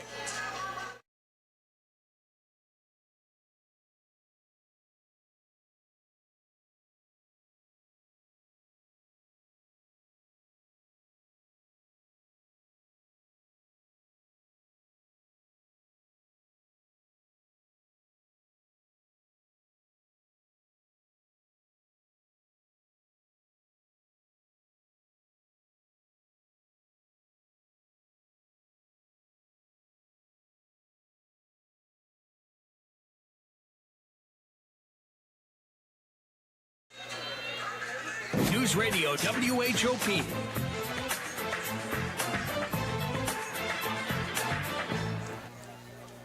Top of the 7th here, set to start. As it has been, a low-scoring game here. 1-1 is your score here in the top of the 7th. 1 run was scored from the Hoppers in the first. The Fulton Railroaders scored a 1 in the second. And the first pitch swing there from De La Trinidad is a fly ball towards the right field, and that's fielded there for the first out of the 7th inning.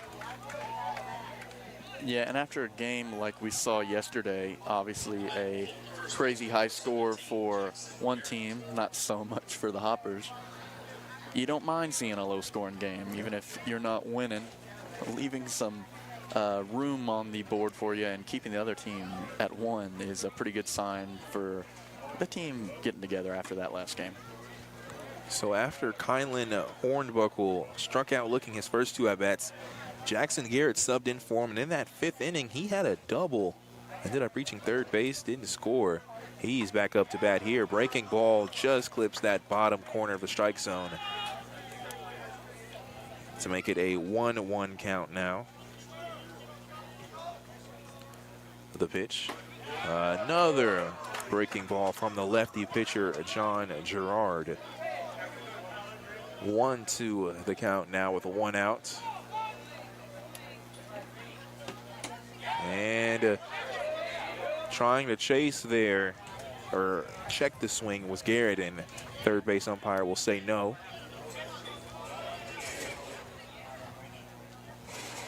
So a 2-2 count now.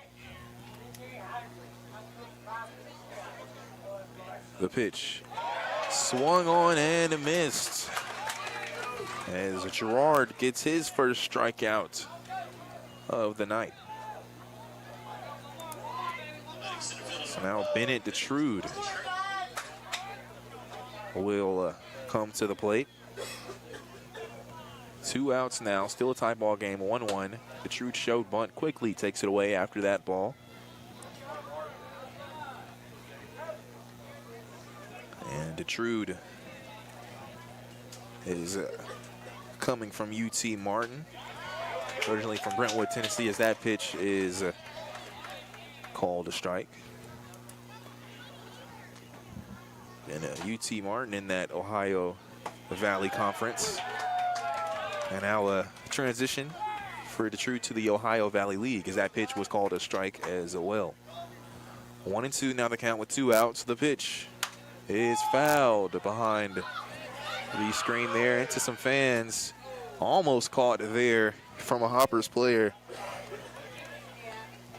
As a nice job to get that ball. That was Cody Jones for the Hoppers.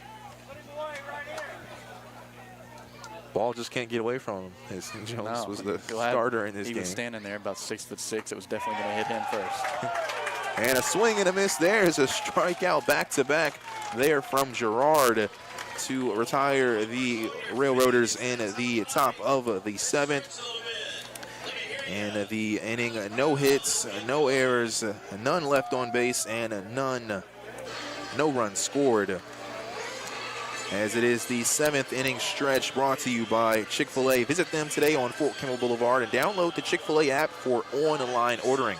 Checking the manpower of Hopkinsville scoreboard. We head to the bottom of the 7th, still tied here, 1-1. This is Hopper Baseball, brought to you by Chick-fil-A.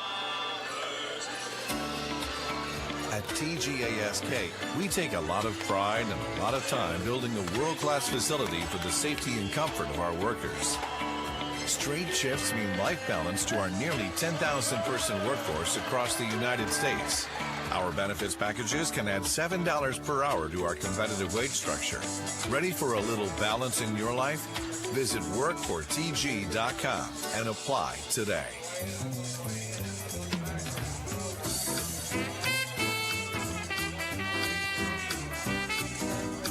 Hi, this is Hopper Mac Biggs from Missouri Western State University. We would not have Hoppers Baseball without the following businesses. Please support our season sponsors: City of Hopkinsville, Pennyroyal Electric, Hopkinsville Water Environment Authority, Charlie Henderson State Farm Insurance, and the WHVO. Thank you, and go Hoppers.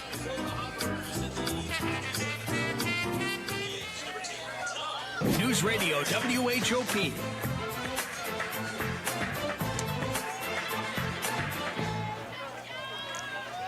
Up to bat now is Dom Oliviero here in the bottom of the 7th. First pitch is low for a ball.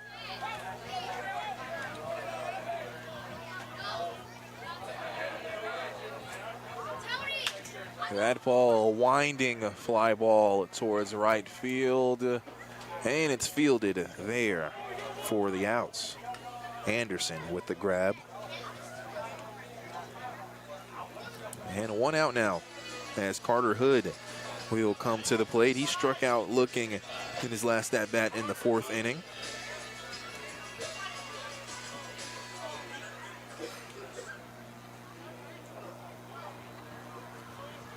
So now 1 out here. High pitch is called a ball. 1-0 count here. Still a tie ball game here in the bottom of the 7th. Is a pitch. Is another winding ball. I think it'll be foul, but it does have an opportunity to be fielded, and it is there once again by the right fielder, Anderson.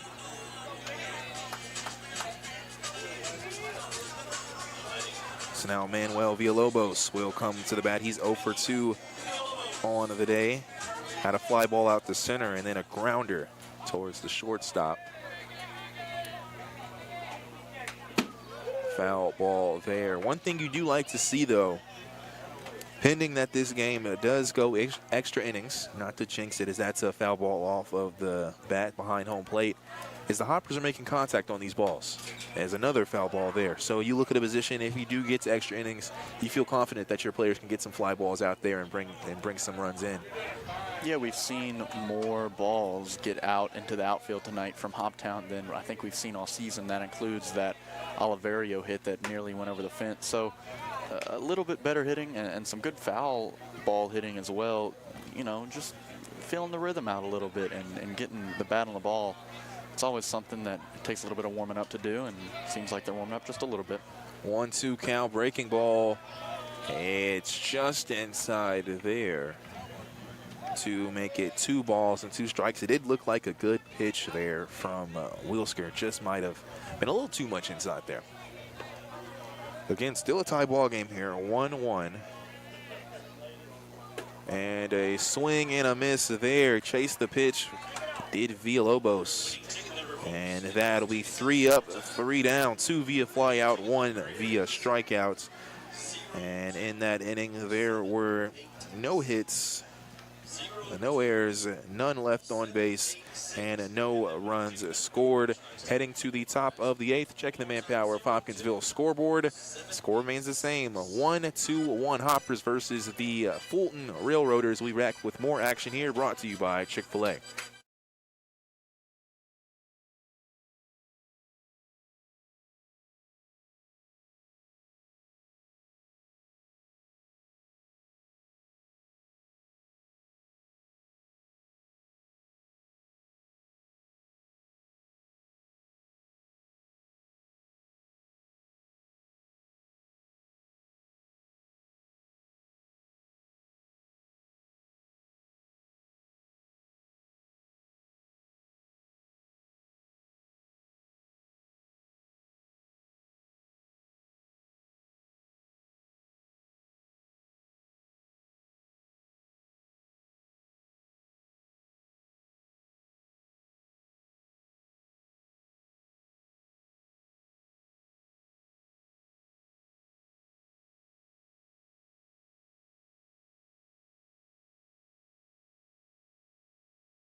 News Radio WHOP.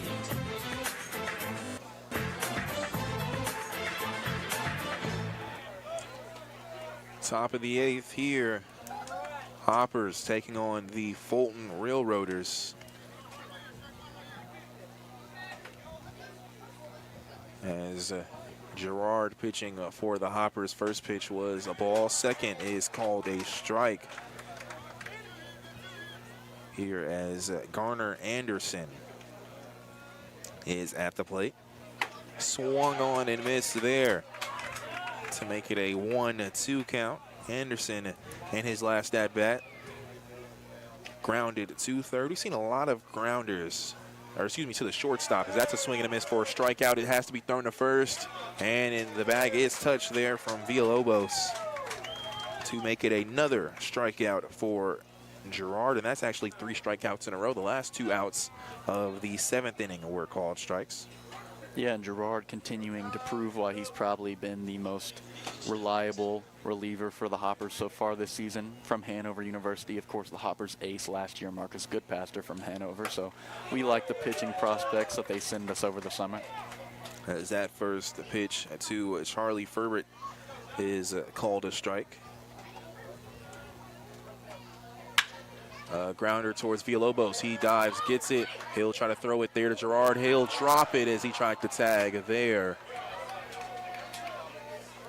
So an error from the Hoppers. Yeah, and they're just a little bit of a miscommunication. They found themselves to the point where Manuel was close enough to where he probably could have beat out the runner if he ran it, but Gerard just a little bit closer, so he decided to make the short throw, and I don't think Gerard expected it. I think he thought he was going to run it out. So just a little miscommunication there.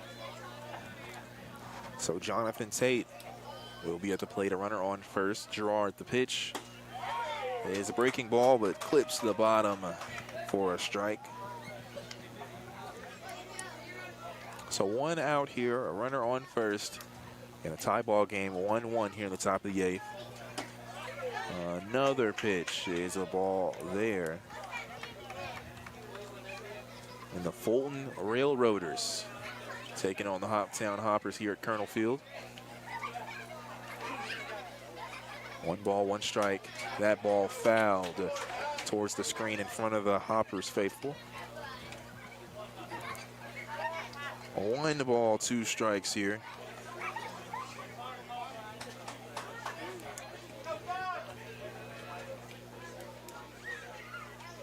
And a low ball there is a track down there from Villalba, making it a 2-2 count as Villalba kind of stunts towards first base and keeps Ferbert honest.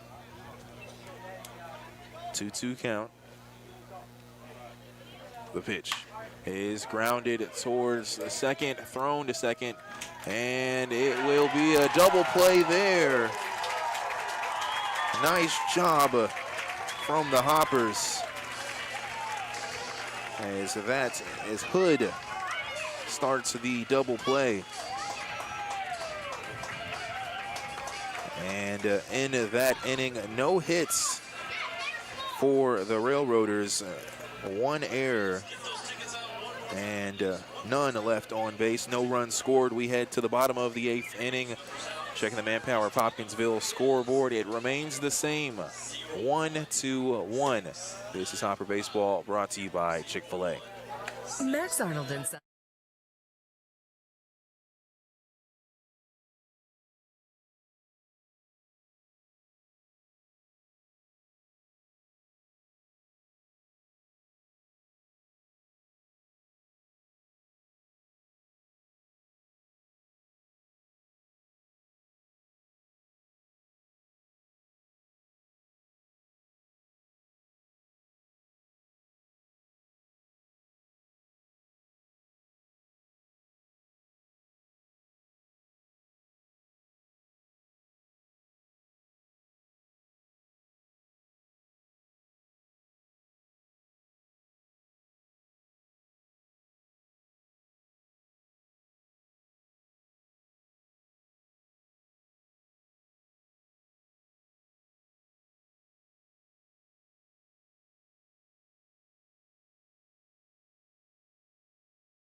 News Radio WHOP.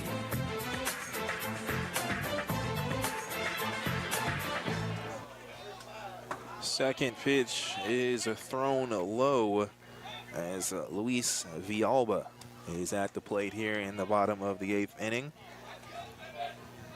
1-1 is the count. Second pitch is called strike there.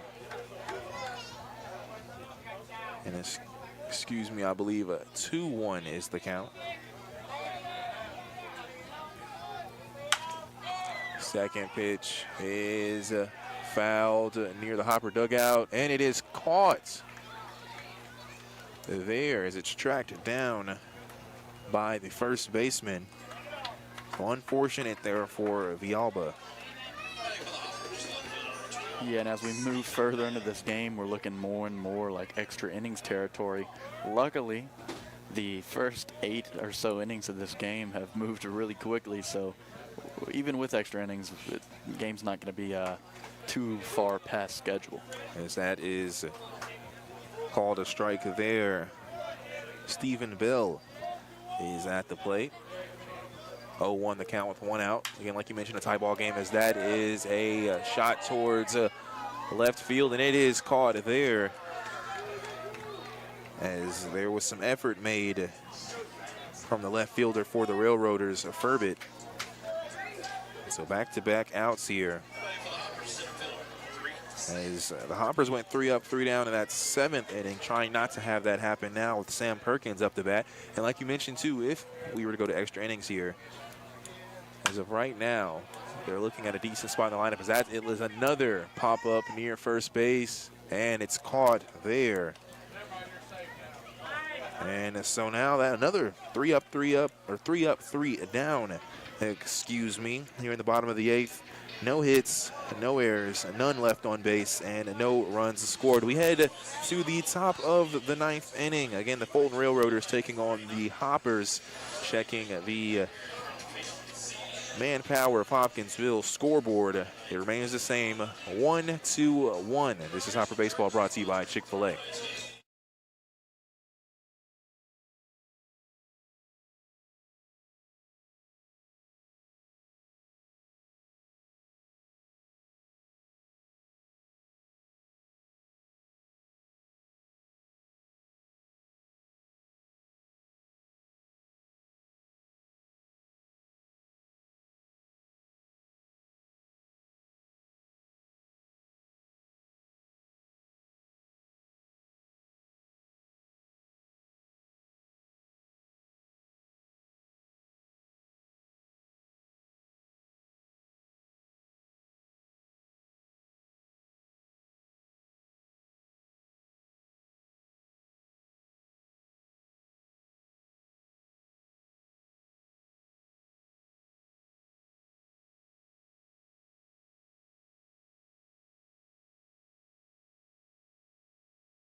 News Radio WHOP.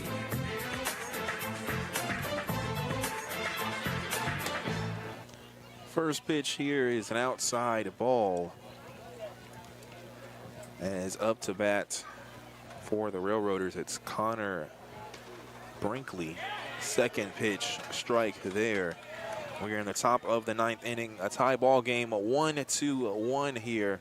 So the Fulton Railroaders have come into Christian County to take on the Hoppers, as that's a chopper towards a shortstop thrown, and it gets past Villalobos, and it'll actually go towards the dugout and past it. So advancing to second now will be Connor Brinkley.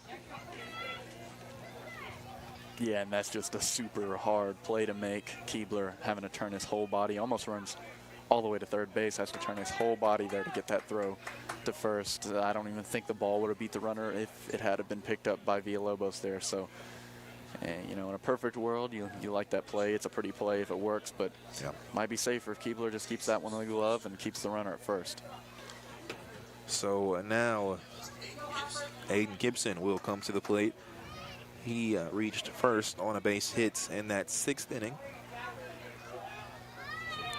Now runner on second here at the top of the 9th. The throw is a strike there. So now an 0-1 count here. And once again, a tie ball game. 1-1 here. Gerard showing bunt there was Gibson. He took it away, and it's a ball called. So 1-1 now the count.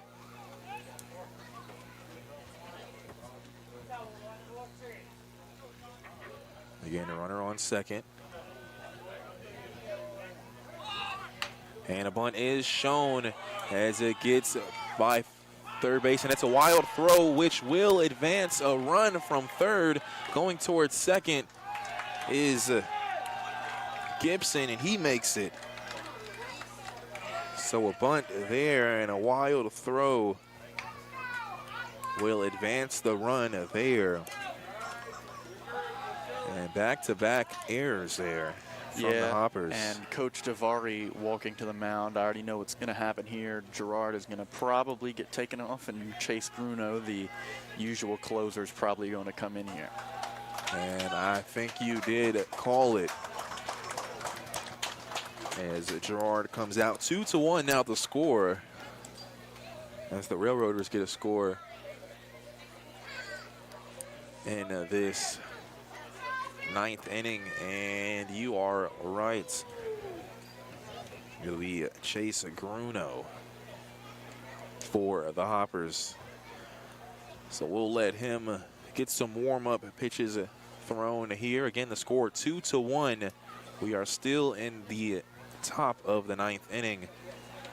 This is Hopper Baseball, brought to you by Chick-fil-A.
This is News Radio WHOP AM Hopkinsville and WHOP HD3 Hopkinsville.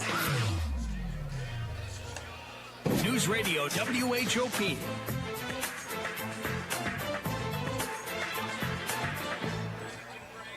Still here in the top of the ninth inning, we had a pitching change as Chase Bruno comes in to replace John Gerard. And recapping Gerard's performance, pitched 3 innings, gave up 2 hits, 1 run, and no walks, and 3 strikeouts. Again, that run was not earned either from Gerard. So now 2-1 is the score after the Railroaders scored in this ninth inning. Bruno on the mound, runner at second, no outs. Showing bunt there, another one there from Carter Davis. Bruno fields it, he'll throw. It is in time, but a runner does advance to third. That's Aiden Gibson. So Davis is out with the sac bunt.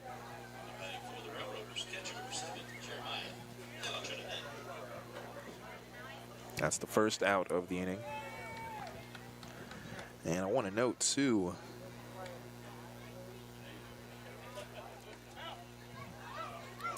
Brinkley had that, was that one run that scored, had that base hit. As low ball there makes it a 1-0 count for Jeremiah De La Trinidad.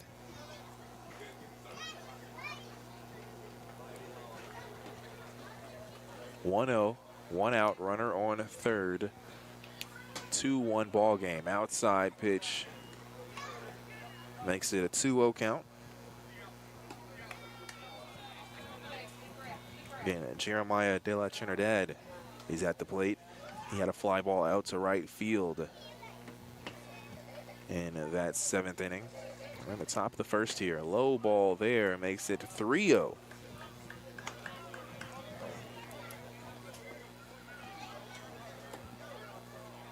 And here with a runner on third with 1 out, you'll wonder how aggressive De La Trinidad will be on this 3-0 pitch. A 2-1 ball game. And that ball is low, and it gets past the catcher, but Villalba is there after it hits the backstop.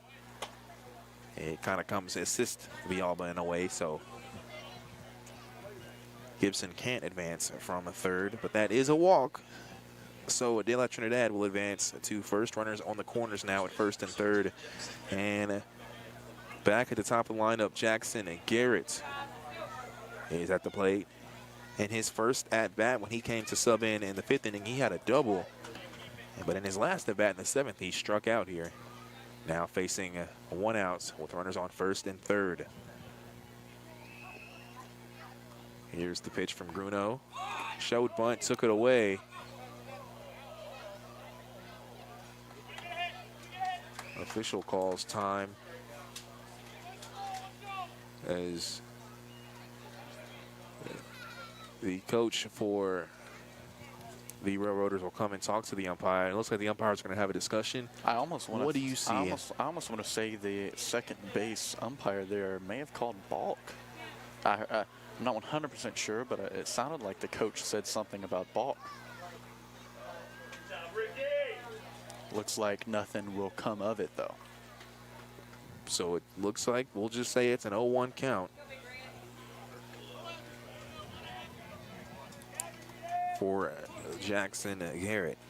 Again, 1 out here, runners at first and third. Chase Bruno is in the game for the Hoppers on the mound. Showing bunt again and taking it away is Jackson Garrett. 1-1 is the count. Yeah, I don't know. That one sure looked like he took that bunt back after it already passed the bat, which of course would be a strike. It did look close, I agree. Showing it again. Same and thing I think there. I was, okay, Yeah. that was the same thing. He did not take that away.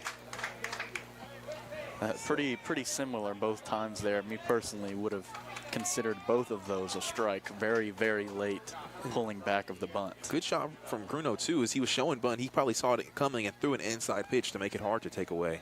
So 1-2 now, the count with 1 out. Runners on first and third. The pitch is swung on and missed there to make the second out of the inning as Garrett is retired back-to-back times. And now Bennett Detrude is at the plate. He struck out in his last at-bat as well in the 7th inning. We have runners on first and third here. Again, want to check some other scores across the OVL, as that is a low ball there, making it a 1-0 count. It's currently a tied game in the bottom of the 5th. Or no, excuse me, updated score. 7-1 is the score. Full count rhythm lead the Paducah Chiefs. Chiefs, of course, undefeated, possibly about to break their winning streak as the cap comes off of Bruno throwing that ball. Yeah, and they'll be breaking their winning streak to a team that, like the Hoppers, has gotten off to a pretty slow start this season. Madisonville Miners currently ahead of the Henderson Flash 9-6 at the bottom inning. 2-0 is the count. And that pitch is inside, makes it another 3-0 count. Again, De La Trinidad faced a 3-0 count earlier and was walked. The pitch hits the inside corner for a strike.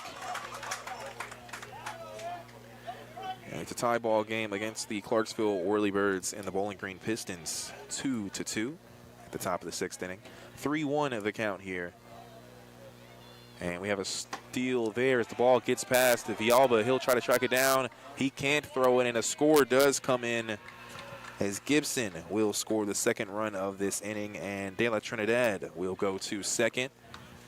That wild pitch walks Detrude. Yeah, and that ball flies off what looked to be the umpire's leg, sending it far left there, making it harder for Villalba to make the play. So just unlucky circumstances there, as if that goes straight back with the speed it was moving at, hits the backstop, there's a good chance it bounces right back to Villalba. Now Garner Anderson at the plate. Runners on first and second. First pitch had movement there, is called a strike. So now some work to do here. The Hoppers will be in the bottom of the ninth. Already a 3-1 ball game. Want to keep it at that. Here with 2 outs. We have a stolen base there, trying to go towards third, and Baxter won't tag out De La Trinidad. I thought that was for sure. Maybe he didn't make contact is what the umpire saw. I'm not sure. That one looked, the ball definitely beat the runner there, so that would have had to have been in regards to the tag. The ball 100% beat the runner. 0-2 the count, and a swing and a miss there. Stolen base does not matter there, as Detrude, or Anderson, excuse me, is struck out there for the 3rd out, as we will head to the bottom of the 9th inning for the Railroaders. They had 2 hits, 2 errors, and I believe, and 2 left on base, and 2 runs scored. We will head to the bottom of the 9th inning. 3-1 ball game is your Manpower Hopkinsville scoreboard. This is Hopper Baseball, brought to you by Chick-fil-A. Save the date for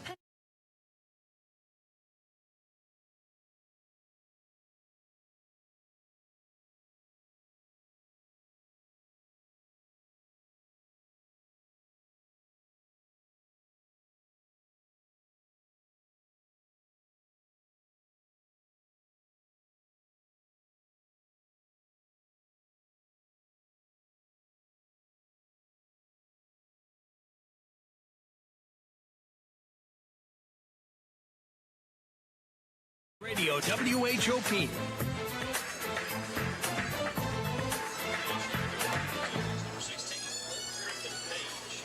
And welcome back here as we are headed to the bottom of the 9th inning.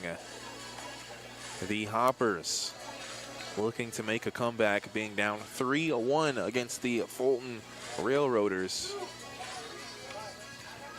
And a new pitcher for the Railroaders is Griffin Page.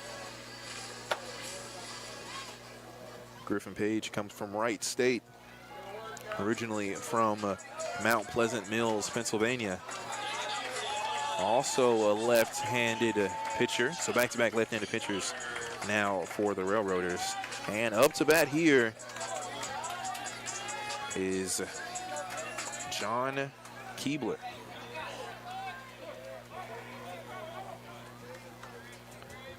Keebler in his last at-bat struck out in the 6th. Inside pitch called strike there. In 3-1 for the score,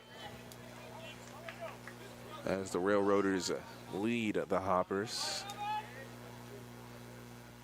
Inside, there's Gerard slides out of the way. Keebler slides out of the way, excuse me. 1-1 is the count. That is a fly ball towards the right field, and it is caught. So first out there for the Hoppers.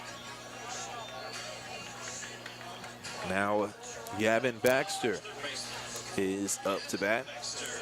And a spot you'd like to be in your lineup when you think of things is this, as Keebler was the first batter, now the second batter, Gavin Baxter, and he's had a good day today.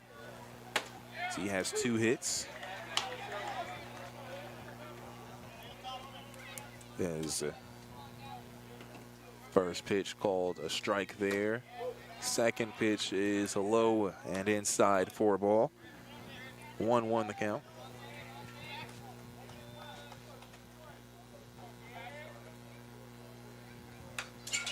Ball fouled off the bat there to make it 1-2.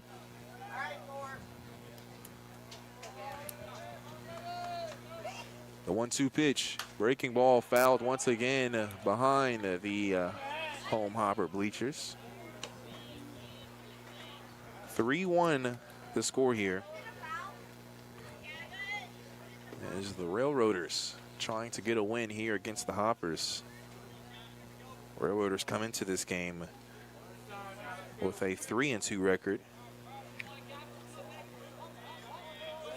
As the Hoppers are 1-4, as that is a winding right field pop out or fly out there, and it's another out there to that right field. Seen quite a few of those over the last few innings. Good job to get the ball off the bat, but going to the same spot, and that right fielder hasn't. It looks like he'll drop one tonight. So now it's up to the newcomer here, with just one out remaining for the Hoppers in this bottom of the ninth. Chase Cummings.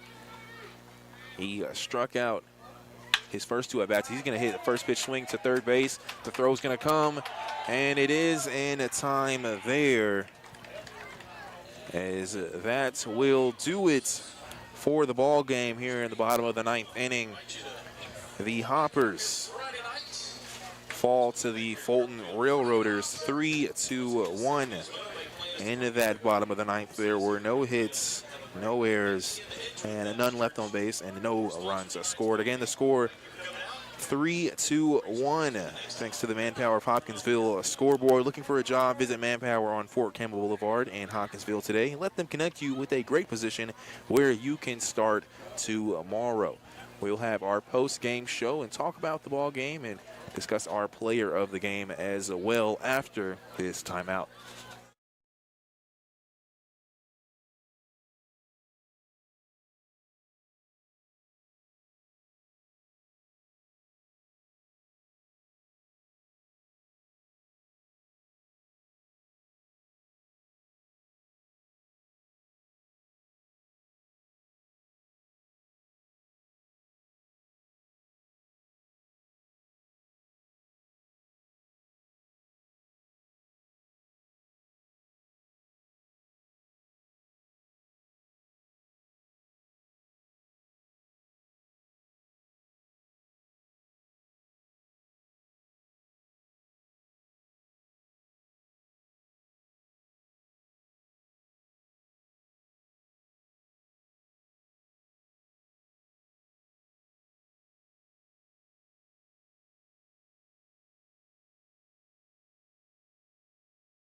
Home for WKU Hilltopper Sports is News Radio 99.3 WHOP. And welcome back here. The conclusion of this ball game. The Fulton Railroaders defeat the Hoptown Hoppers 3-1. And our game summary is brought to you by North Trust Insurance, serving Medicare customers with prescription drug plans, Medicare supplement plans, and Medicare Advantage. Visit them today at 305 North Drive or call 270-885-0811. This was a game that I thought, again, Jamar Perkins joined by Ethan Alexander. It was a game that I feel was a positive sign for the Hoppers. You talk about a game yesterday and the tough loss that they suffered. Compared to this, they competed all game. I mean, you mentioned it was up until that top of the ninth. It was a tie ball game, 1-1. And then, of course, those two runs were scored to make it 3-1. But it was a different look, I feel like, for the Hoppers. A lot of, you look at it, too, it was a lot of contact made. You didn't see too many strikeouts for this Hopper team as well. As 6 strikeouts, only 6 batters struck out in this game. It was a lot of foul balls. I think we had at least maybe it was about 2 to 3 that were fouled fly balls that were caught. So we were making contact. So I definitely don't think that was a problem. And I think it's a positive sign moving towards Friday and the rest of the season. Yeah, 2 big positives. Like you said, the contact was huge. Not a ton of hits, but that shows potential for this team offensively, who haven't been incredibly great at getting hits so far this season. They've definitely been better on the offensive end than the defensive end so far this year. But the other big win for them tonight was the pitching, and just how much better it was tonight than we've seen in the past. So they didn't get the win, you know, in technical terms, but there's a lot of things they'll take from this game on a positive note that they weren't able to take in the past few ones. I agree. And to look at it, too, you mentioned pitching. They threw a whole bunch of pitchers. You look at some of them, and it's like, oh, wow, I'm surprised they took them out. You talk about saving arms potentially for maybe some of these pitchers. We might see them start. Again, to mention, too, because we'll play the same team on Friday. And that'll be something maybe to look at. But we're going to go ahead and take a timeout. And when we come back, we'll wrap things up, talk about what's next ahead, and we'll also mention that player of the game brought to you by Skyline Animal Clinic and Oak Grove Animal Hospital. So quick timeout. We'll come right back with more. This is Hopper Baseball brought to you by Chick-fil-A.